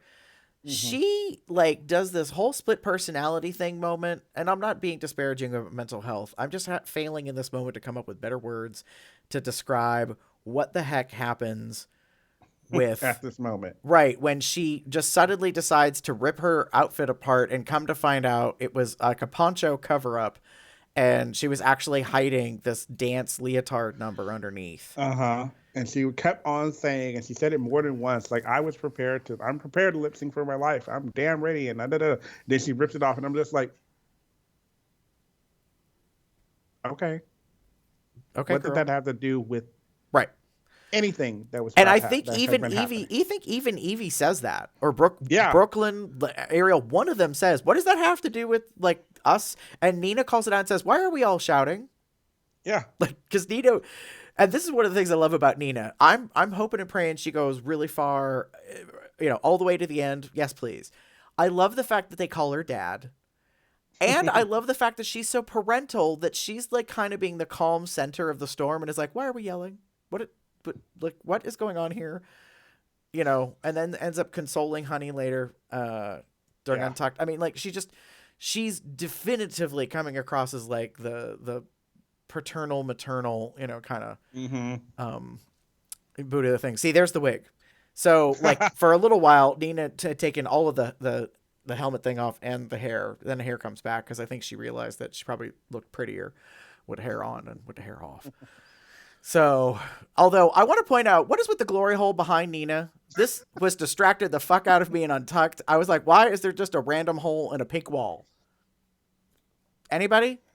John Polly? Somebody? I know you don't necessarily watch the show, but I'd like an answer, please. I'm very confused by this. Like, because, you know, I wouldn't be the least bit surprised if other people thought that I did. So, for the first time in a long ass time, the girls go outside and we actually have footage. So Evie is delivering Detox, had it officially, walks off set. Brooklyn's with her and they both go out for a smoke. I now understand why Evie's voice is the way it is, because she smokes. Brooklyn, on the other hand, I was really like, she was like up here for me and she's still kind of there, but she got knocked down a peg just like on a personal level because she smokes. And I was like, oh, but you're a pretty boy, like, and a pretty girl. You don't need to smoke. Like, it's a bad habit, girl. Stop, please. But I feel that way about a lot of drag queens. Like, you know, but I'm just kind of like, why you gotta smoke? Please don't do that. Like, you want to smoke green, but you know, just don't smoke cigarettes. So they go out and they have this very interesting talk. And one of the things I love about Evie is that she's so self-aware that she even talks about why she got angry and verbally processes with Brooklyn this whole thing about her blowing up at Silky and why she got so upset and blah, blah, blah. And I was like, thank you for showing the world that it is possible to work through your shit. Like, do you know what I mean? Like, to think about, like, to question and be like, wow, I got really upset. Why the fuck did I get upset? What is that all about? You know what I mean? And think about it instead of, I think most of us, like, we get into an emotional state and then we just kind of say that way.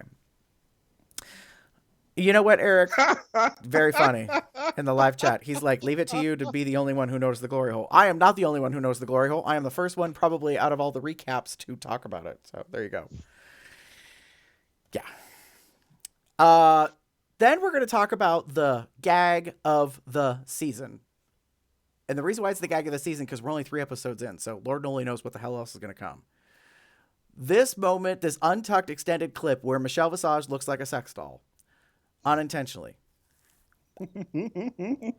This is when we learn that the 6 of them are on stage in the bottom group, in the Raja, aka Mariah worship group. This is when we learn that Ru literally says to the remaining 6, you should all prepare to lip sync. Yeah. And this is when Michelle is shocked. I will explain this in a moment like why I'm focusing on Michelle being shocked specifically.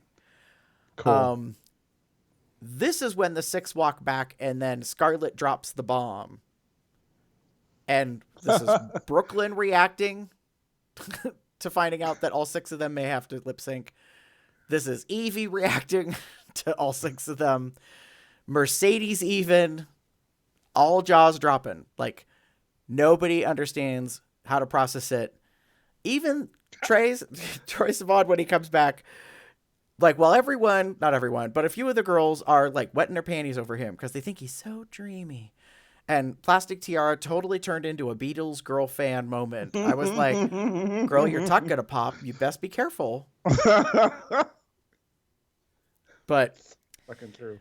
That look that Mercedes had given him is kind of like, I know. She is like, look at this fine man. Yeah, that was a thing. So both of the judges come backstage, which is pretty awesome.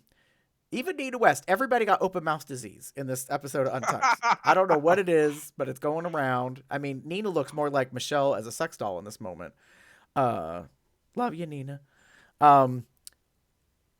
So Guillermo comes backstage, and he actually has this cute moment where he kind of queens up a little bit, and he asks Troy, or he's like, "Hey, Troy, how you doing?" And then like he's like, "What do you think of us?" or whatever. So I got an audio clip because y'all need to pay close attention and listen to this. Seriously. What do you guys think of us? No, I'm kidding. Are you single? I'm not, but it's an open relationship. Perfect. Are you? I'm open to that. best believe, fucking caught it, wrote it down. I about pissed myself when Guillermo owned it so boldly, so confidently in that moment and rolled with it when Nina's like, "Are you single?" And he's like, "No, but we're open." And I was like, That's all I need to know. Oh, word. Like, noted. Noted. Yes. How is that mean? Let me take a note of that. Right. Let me write that down. Holy shit. Was not ready for that. I am so proud of him for being open about it. My next favorite part of that is when Nina's like, and she's like, "Oh, I'm open to that." And I was like, damn, Connie, look at you. Like, smell you, Miss Nina West, trying to get up all in that Guillermo Diaz business. Well, he's a sexy looking daddy bear looking thing right there. Like, look at that. Look at that. I know. Look at that. Oh, get out. Like, I know. I have already said some very inappropriate things in the Telegram chat. I'm not going to repeat here. But I can't. I'm kidding. You shady bitch. So, no, I think you've pretty much repeated it here. Yeah. So, if I remember. But yeah, Untucked was pretty cray-cray. All together collectively. This is Guillermo reacting to Nita's comment about that she's open to that. And Guillermo bust a gut. And I love a guy that has a good sense of humor, and Guillermo has a great laugh. Like, and so I was happy with that. I was like, okay, honey, all right, there's that thing. In this case, you didn't say that. Because I'm looking at your Telegram chats. Just saying. That can stay in the Telegram chat. Thank you very much. It will stay in the Telegram chat. You too can join the Drag Race Telegram chat. Listen to you. Nice plug. Yeah. Okay. So, bombshell of the season is dropped that like all 6 of the girls that were in the Raja team, She Evangelical for Mariah, are potentially going to lip sync. And understandably, the girls kind of freak out about it. Yeah.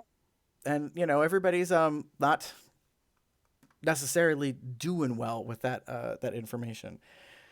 So, but we're about to jump into lip sync. I want to let you say what you want to say, Damon, about Okay, Untucked. sure. So honestly, I will say this in the nicest way. I know how I was so fucking confused about everything that was going on. Like, not that I wasn't paying attention. I just there was the argument going back and forth between Evie and Silky about the shit, and then Silky all of a sudden is like tearing off her leotard and blah blah blah blah blah, and was like what the actual fuck is going on? Like, Right. why are we defending something that we know to be true? Right? Like Yes.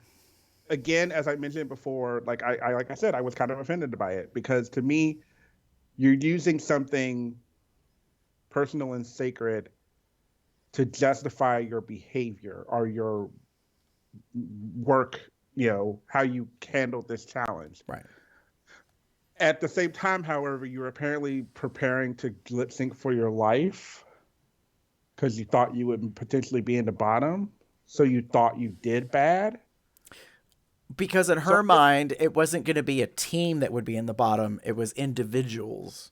Mm-hmm. And so maybe so, but did you not think you did well? Like, right. No, I think she thought she did not do well, and therefore was going to be called out as the worst performer in her team.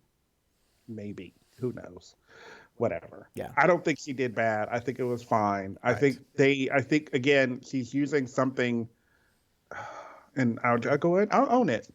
She's using this again to make ways for herself to give herself more screen time and more airtime so that she can, do well in it. And as I mentioned in the first episode, I am tired of this. Mm-hmm. And I'm back to being tired of it. You kind of had a bit of a go. And then when you were all up grinding all on Mr. Guillermo, mm-hmm. I was about, like, because you went from what the fuck is wrong or woe is me or whatever, and browbeating like the fact that I'm gonna win, like I had to lip sync and I may have to lip sync and shit, right, to I'm laughing and grinding up on Guillermo. So like you are confusing me, right, as well. So she was a little emotionally erratic, I felt, in this episode, which is concerning to me because it hasn't been since maybe Nino Bonina Brown that I have personally been concerned about the welfare of a contestant, like, because I'm not sure what really is going on. Mm-hmm. And I'm hoping that everything's okay, but I don't know because I can't get a grasp on what's happening. What it is. Yeah. And I said to a potentially future guest on our show earlier in a phone call today, I was like, it was so like random. I had a hard time trying to figure out if it was the edit or if it was literally like exactly how things played out. Yeah. That's why I was, like I said, I was very confused about the whole thing. It very much caught me really weirdly off guard, and I don't quite know.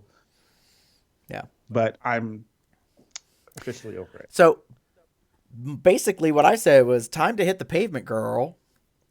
And that's what I feel about Silky right now. Like, you are too unpredictable. Like, you are I cannot with you right now. You flipping the fuck out and freaking the way you did and like feeling attacked and yet being like cornered and attacking back. Like, I mean, it was just too much drama for my taste.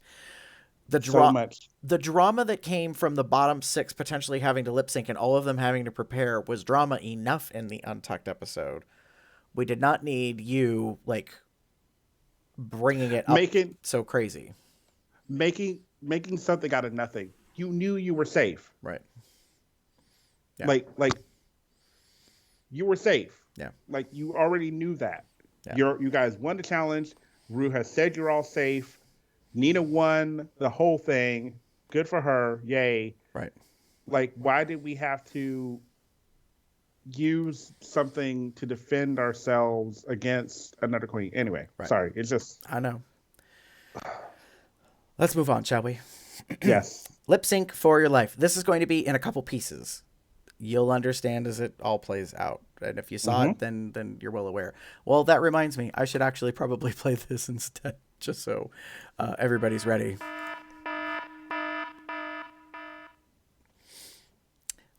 Spoiler alert. Yeah, we're about to spill it all. So if you didn't make it to the end of the show, the real episode, then just get ready because it's about to get crazy, to say the least, in this case. Welcome back, ladies.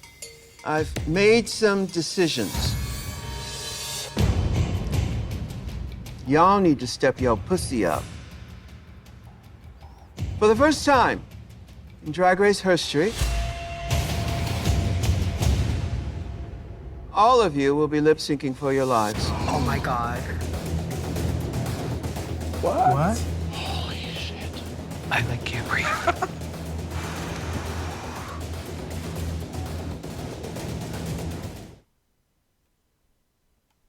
I was shooketh. That is my comment on this moment. I was fucking shooketh. Like, like, like I couldn't even, when she said it, I could not find the words. And I was like all of those girls back there. Yes. Like, I got all the reaction shots on purpose because notably Silky's was never shown as a reaction shot in the edit. I thought that was curious. But I mean, Vanjie clutches her chest. Nina starts doing heavy breathing, like, because she's trying to process. Ariel says she can't breathe, like she's gonna have heart palpitations.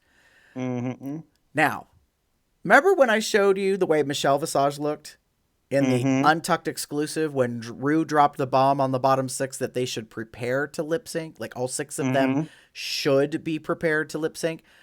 The way Rue says it does not come across as y'all are going to lip sync. It's just none of you are safe. That's what Michelle reacts to. Now, look at Troy's face. This is the moment in the edit when Rue tells all 6 of them they are all going to lip sync together. Guillermo looks a little confused, but not shocked. Troy looks like a guppy fish with his jaw dropped open as a guest judge. And Ross Matthews looks like the motherfucking devil. The look on his face is almost a smirk, like, I told you, bitches. yes. I think he had heavy influence with Rue in his amount of disgust and disappointment in this challenge of the maxi-challenge. That I don't think he fueled the fire, but I think he was completely like the devil on the shoulder with Rue and was like, burn all the bitches, burn them all down. Every single one of them. They deserve it. Go. Yeah. Yes. I mean, And and Michelle is just staring at Rue, kind of like, oh shit, girl. Like here we go. Like, oh, shook if. I was so like, yeah, I was out of it. I can't imagine being a queen on that at that point. Like, first being told you should all prepare. Like, all 6 of you are fucking in the bottom. Like, that's number 1. Number 2, now you're being told you should all prepare to lip sync for your life.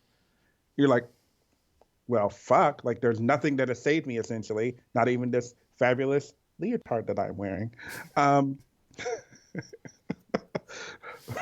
Sorry. No.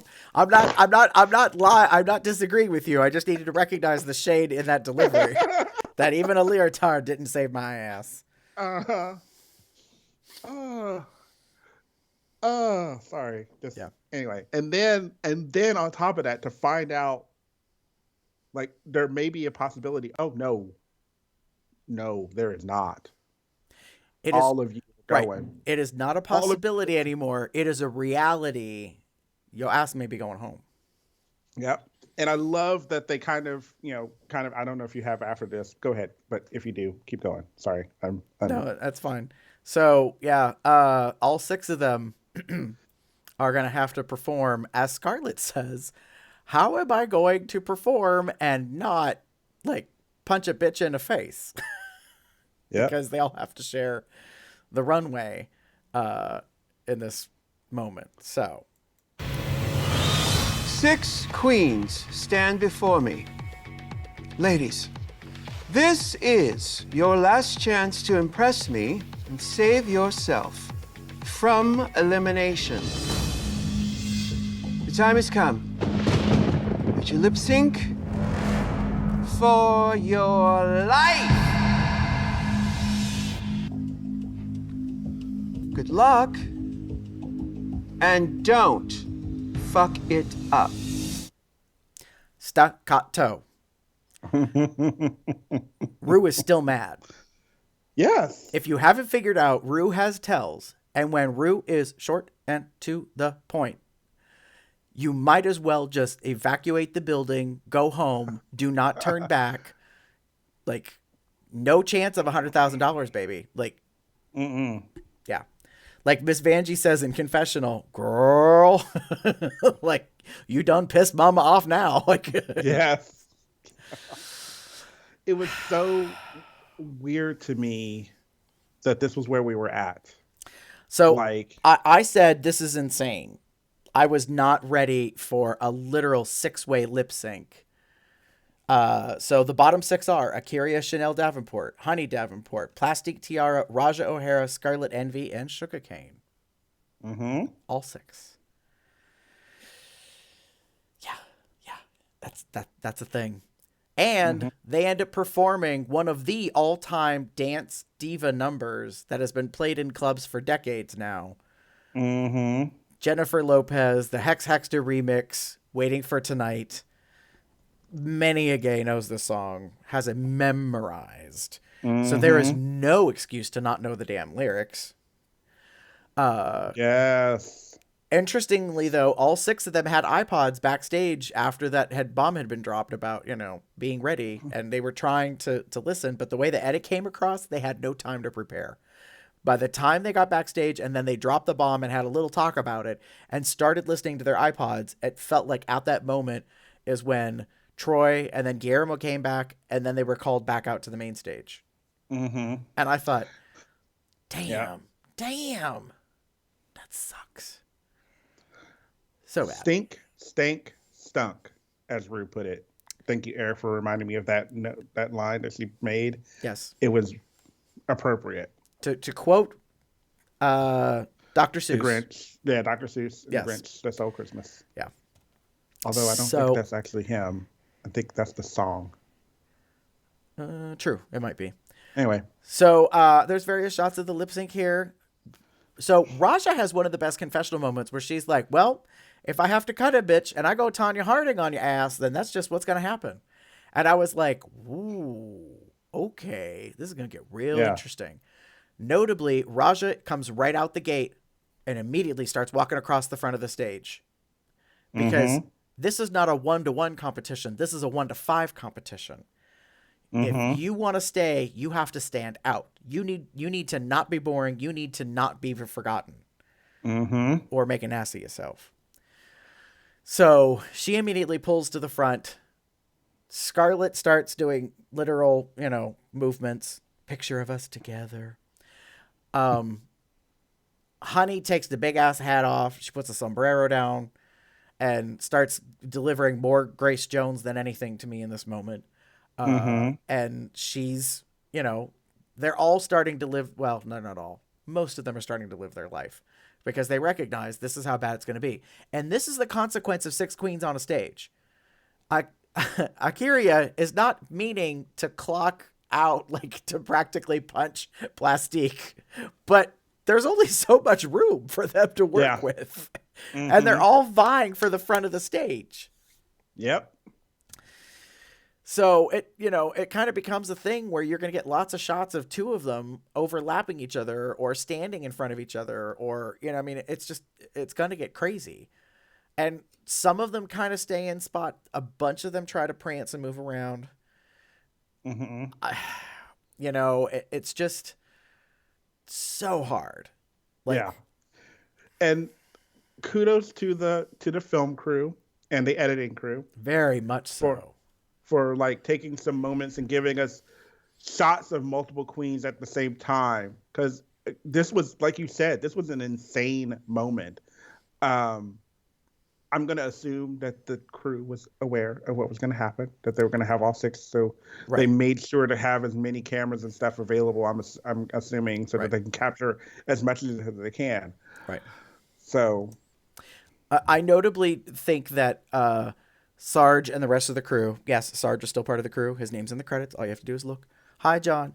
I mean, Wintergreen.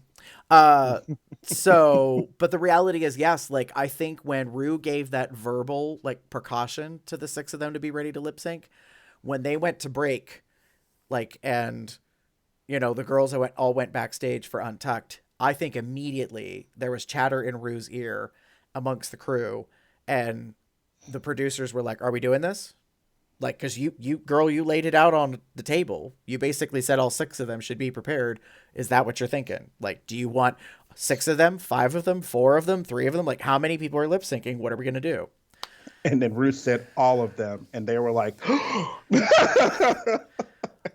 I ready. have a feeling the way a lot of drag queens have talked about how Rue is while they're filming, you do not fuck with her.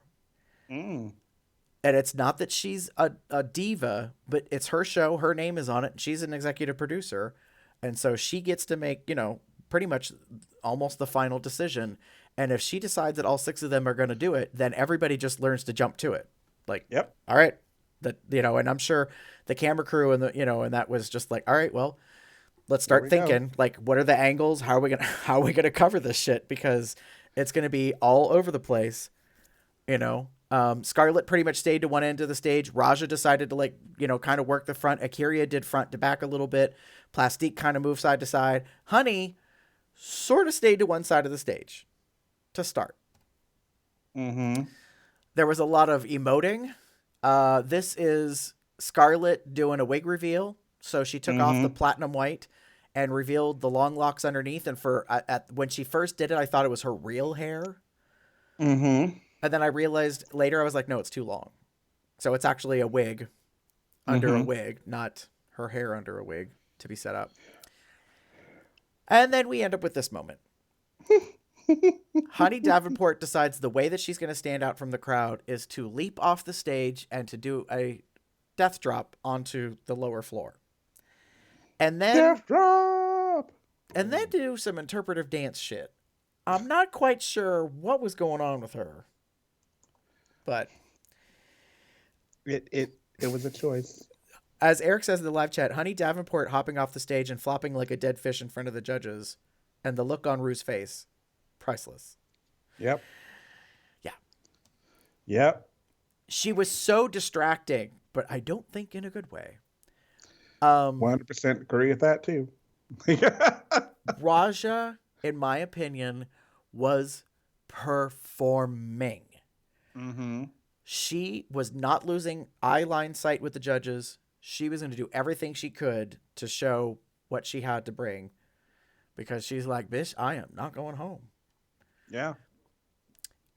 Plastique was living her moment.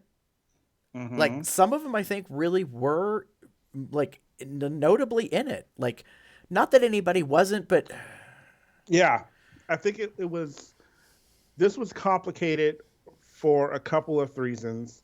One, you had like 6 queens sharing space. So you had to figure out how to stand out without knocking people out or knocking people over. Right.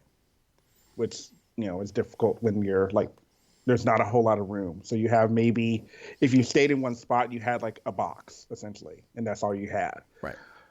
And then and then on top of that, you then had to perform and lip sync the song. Right. You had to know the song, you had to know the lyrics, you had to know what was going on and do something with it. And you could either do little or you had to do a lot. Right. So this moment made me uncomfortable. It was risky. So Akiria took off her headdress and she didn't have a wig underneath it because the fringe was the wig, like making the hair. I always get nervous when a queen takes her hair off, because like there's a couple rules when it comes to Drag Race, and one of them is never take your hair off unless you got more hair underneath.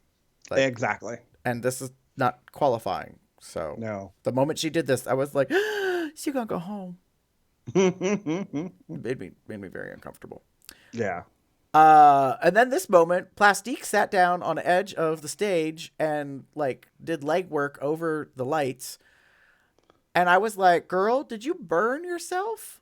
Like, them lights look hot, and they're always on. Like, Yeah. so I'm not sure if she got like second-degree burns on the back of her thighs. I was a little nervous for her when she did that. I was like, okay, that's the thing. That's a choice. So yeah, let's move on to the end of the lip sync revelation. I've made my decision. Plastique Tiara, Raj O'Hara, Scarlet Envy, Akira C. Davenport, Sugarcane, Shantae Eustace. Honey, I'm sorry, my dear, but this is not your time. Now, sashay away. And just like that, it was over. Mm-hmm. To be fair, that audio edit is from Untucked. It's not from the real episode because, of course, they Yeah. drag that shit out. Of course they did. In the edit, We ain't... one by one, by one, by one, does Rue like reveal that they're all safe except for the last, which is Honey. This is the moment for me when I was probably going to hyperventilate. when she started to announce who was safe and who wasn't, because like what's not in the audio obviously is Akira also saying, I don't know how many she's sending home. Is she sending home 3, 2? And I'm like, right, girl, right. Like nobody knows what the fuck is about to happen. Yeah, agreed. And that was the thing, like, again, still shooketh. Like, I was still shaken. Like, I was very much in this, like, we don't know what could potentially happen. Like, she could have said, like, someone before, got to the last 3 or 2 or whatever and been like, sashay away, sashay away, sashay away. And Right. Yeah. But she didn't. No. We just sent one girl home. Right. So we sent Honey home. Then there's this moment.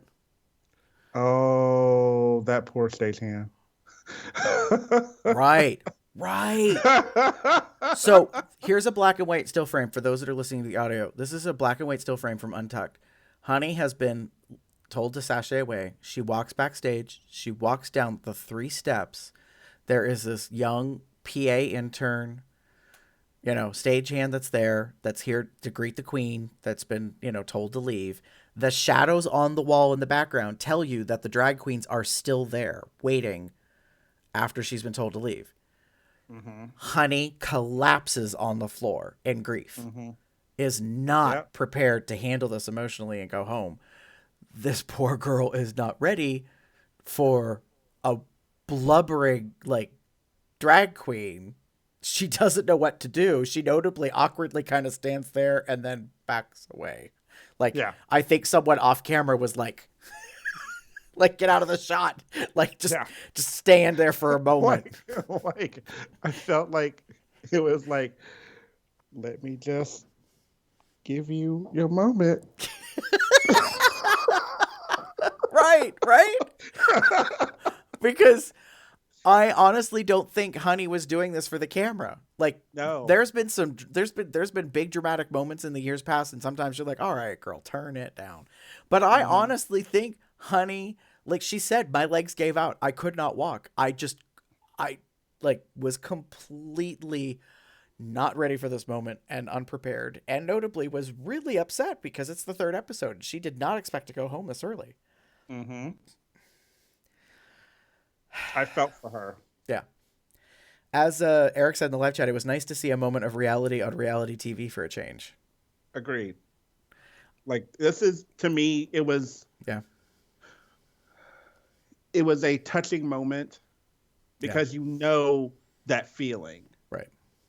You know that, like, how draining that could be on you when you've been working for something for so long and you're not even close to winning. You're not even close to the end. It was honestly heartbreaking. Like, yeah.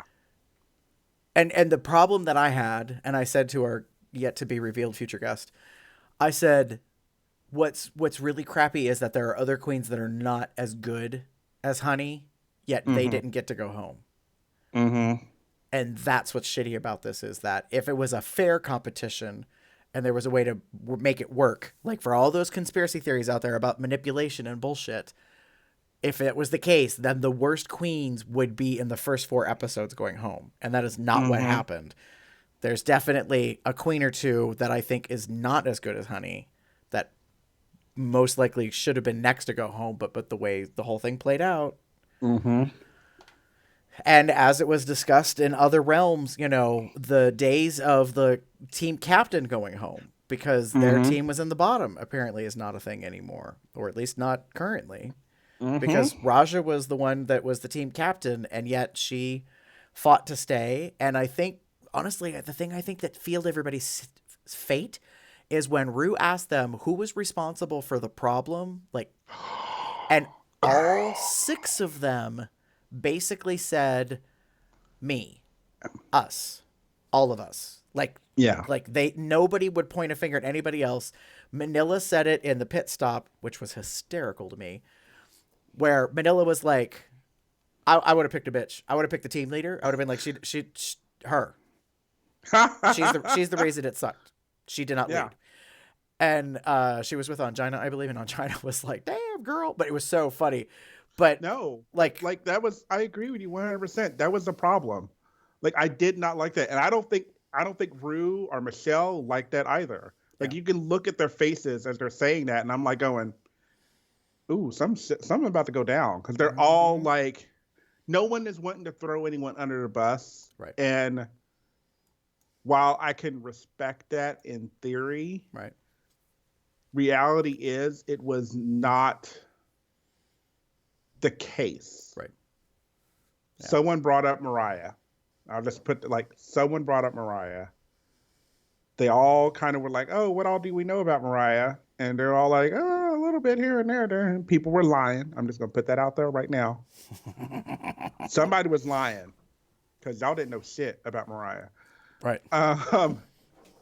3, when Rue, pretty, like we said, handed you a potentially get out of this like sinking ship moment to find someone else, and you didn't take it, right,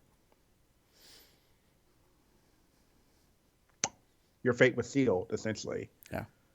And I love, and I 100% agree with Rue making all 6 of them lip sync for their life, because they all said it was all of them.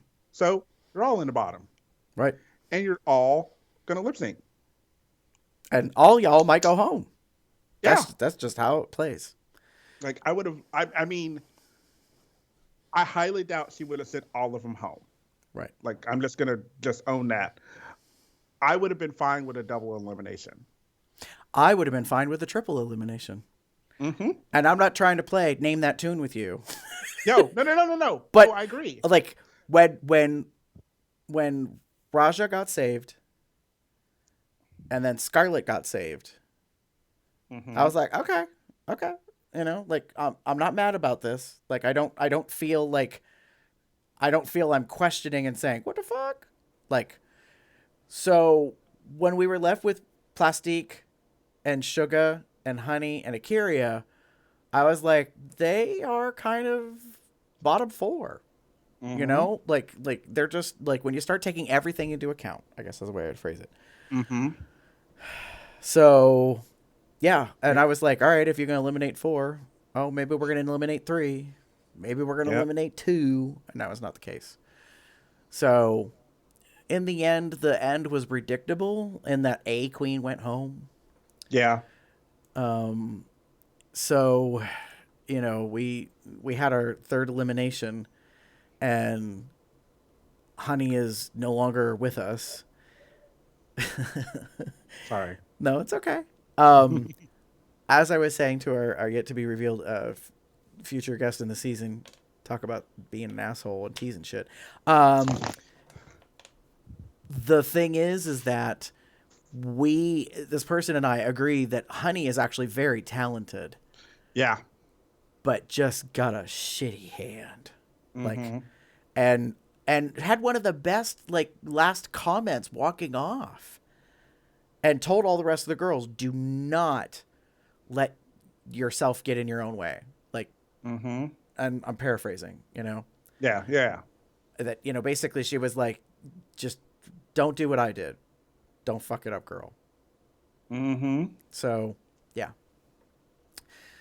That was the lip sync. Yeah. So, Damon, are you ready to move on to our last segment? Sure am. Okay. Cover girl, put the bass in your walk. Cover girl.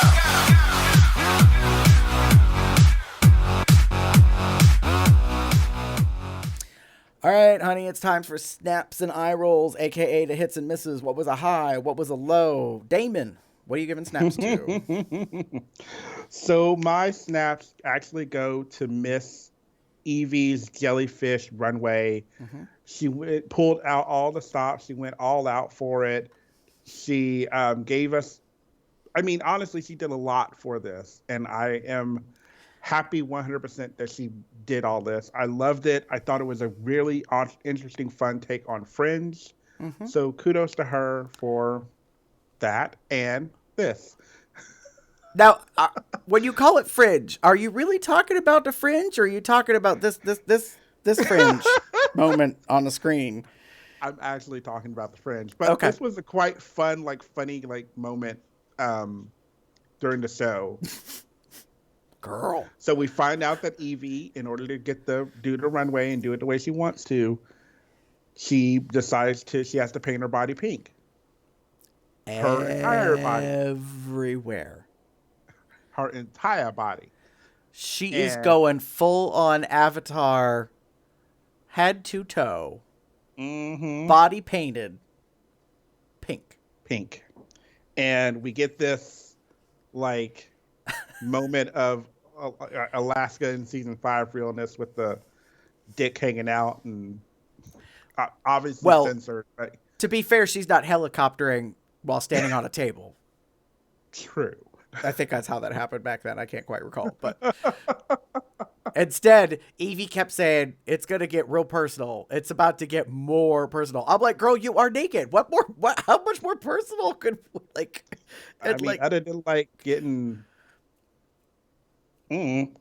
personal. Right. Right. Oh,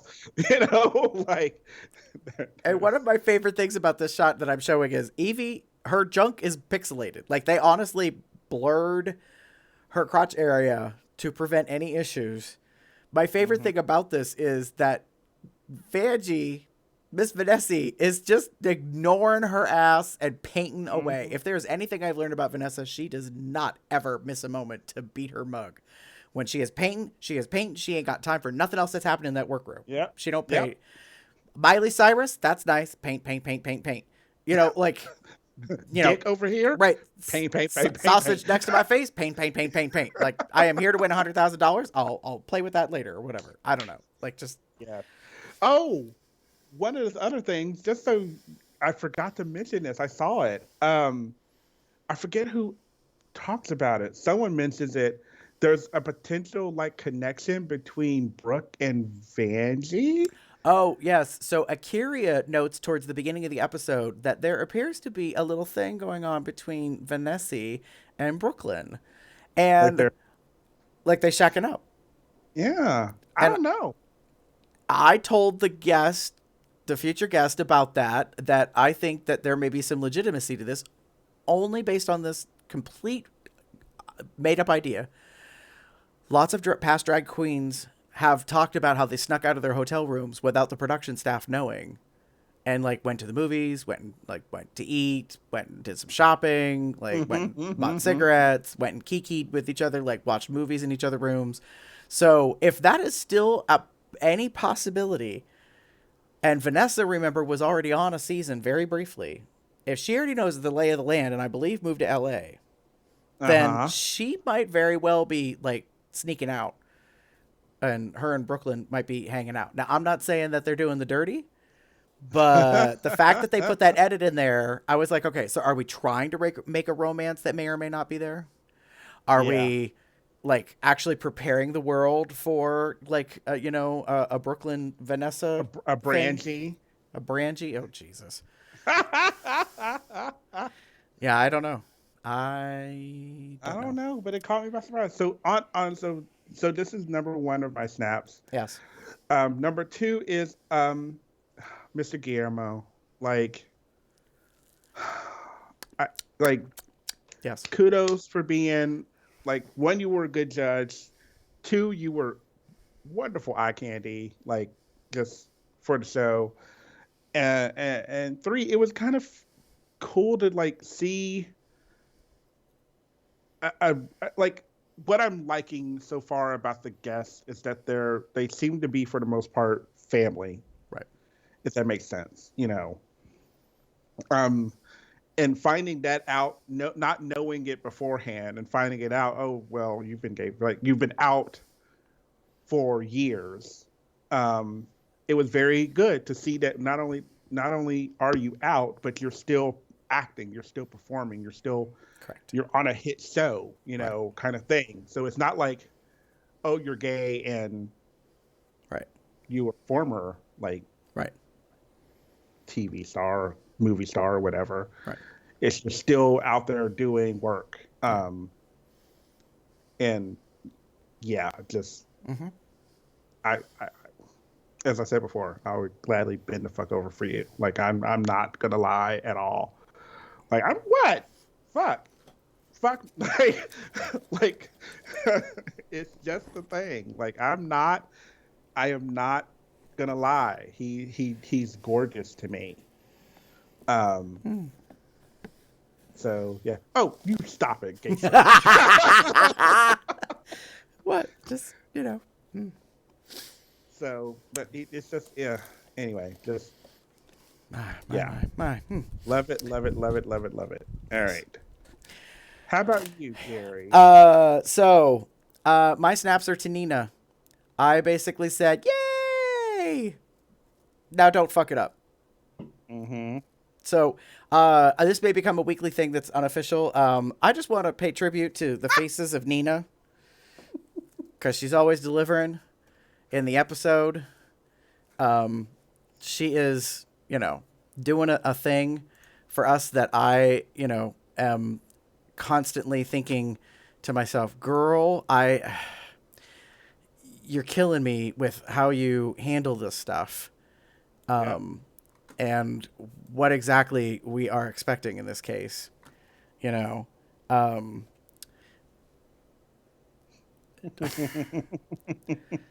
Her and her faces in this thing. and this tongue thing, Yeah. and the licking, like, and she loves to laugh. She has a very recognizable laugh.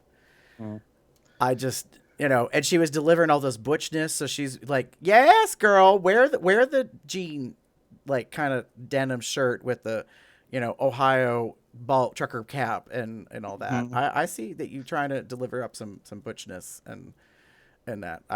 I'm not mad about it, but yeah, she's like the queen of 1,000 faces, I swear. It was very much a trucker thing, because I noticed the Nina. Oh yeah, the name badge. Like, Name we don't know badge. who you are, girl. Really?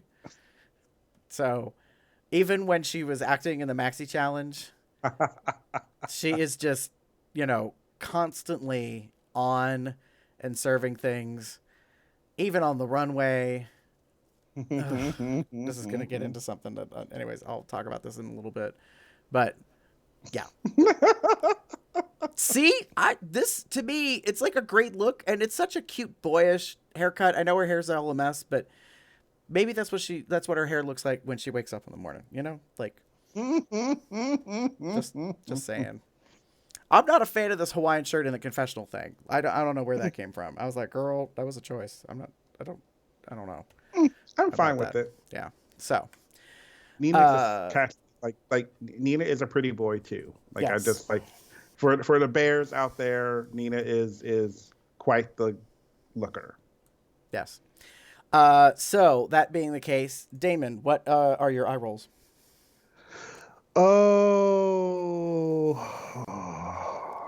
so I wrote down Silky's Untucked drama swings, and I'm just gonna own, I am getting tired of this shit. I'm over the shenanigans. I'm over whatever you're doing. This is we're 3 episodes in, and I can't anymore with you. Like, this episode was noticeably quieter. The episode, mind you, not necessarily the Untucked. Right. Yeah, the episode was noticeably quieter because we didn't focus on you so much, and I'm so fucking glad we didn't. Right. But then we get to Untucked, and we have all this like drama bullshit, and you like talking about like your God and not wanting to do this, and then get called out for that shit, and then telling everyone like I was ready to lip sync and throwing off all this shit. Like, no. We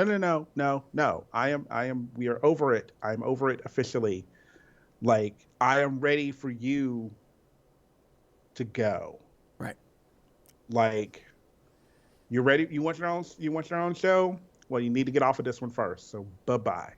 Mm-hmm. Yeah. I don't disagree with you. I said earlier today, I've reached my capacity. I'm done with Silky, and I feel for her. Yes, she has a big personality. Yes, she's like doing a lot to get the limelight, to get the camera time, but I'm done. Like, unless you really start stepping it up and delivering, you are about to fade away. And more importantly, you are pissing off the rest of the cast, most likely.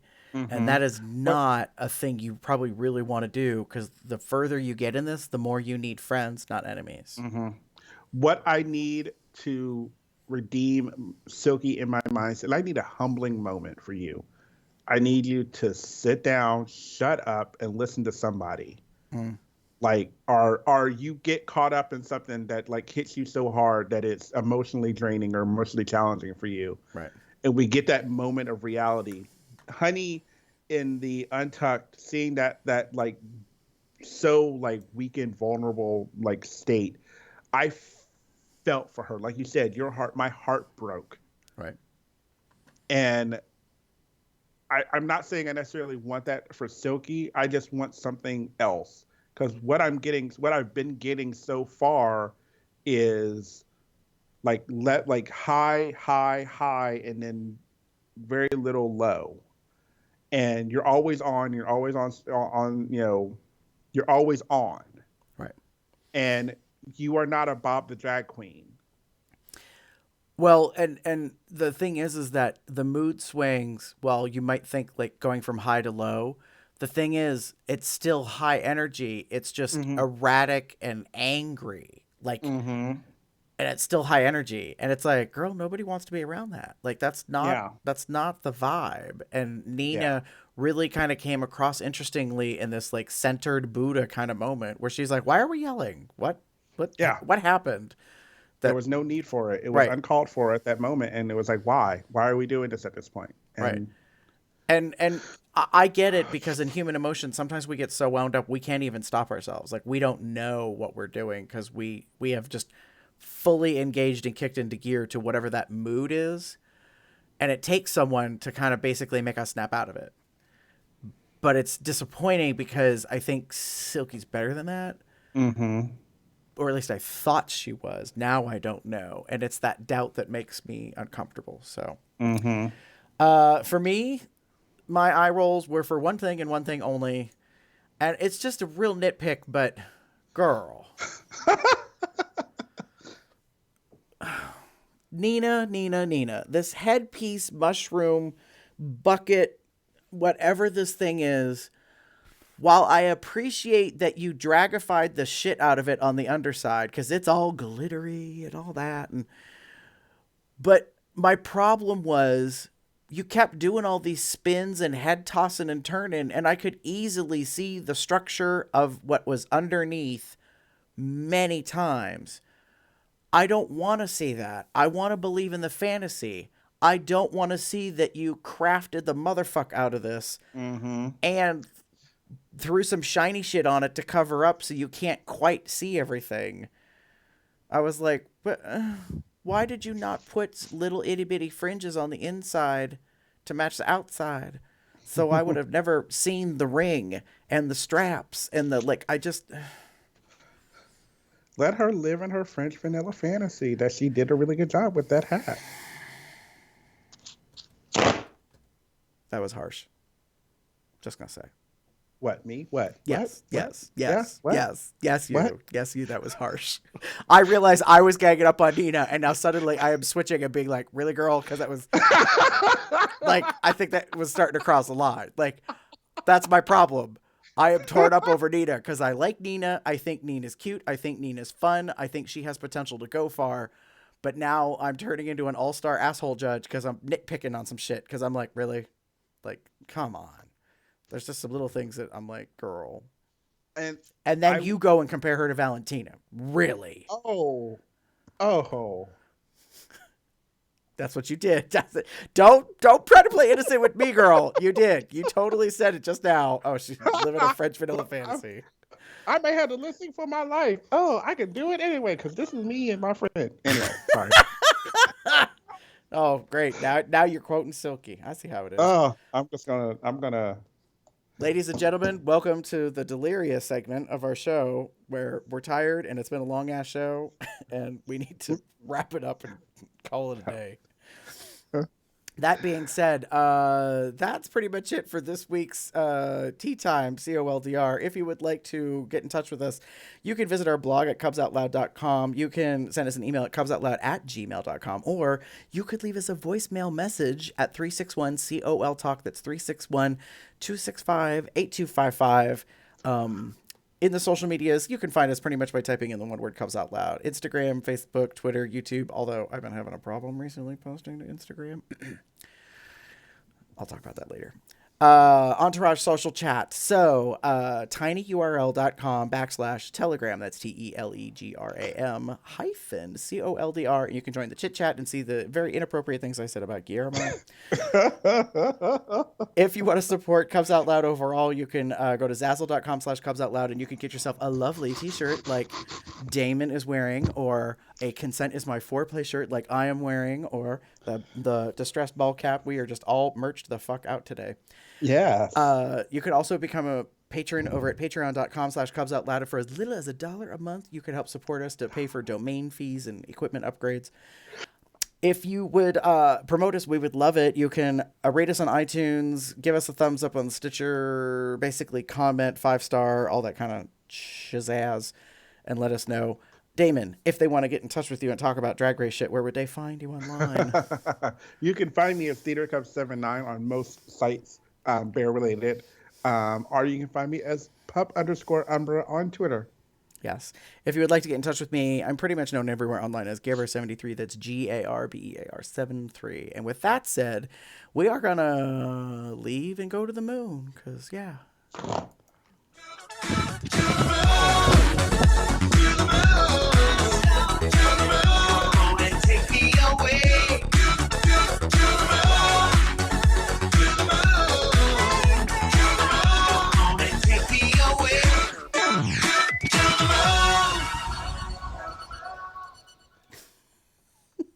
Bye, everybody. Bye-bye. Oh, my God. All right, so. Yes.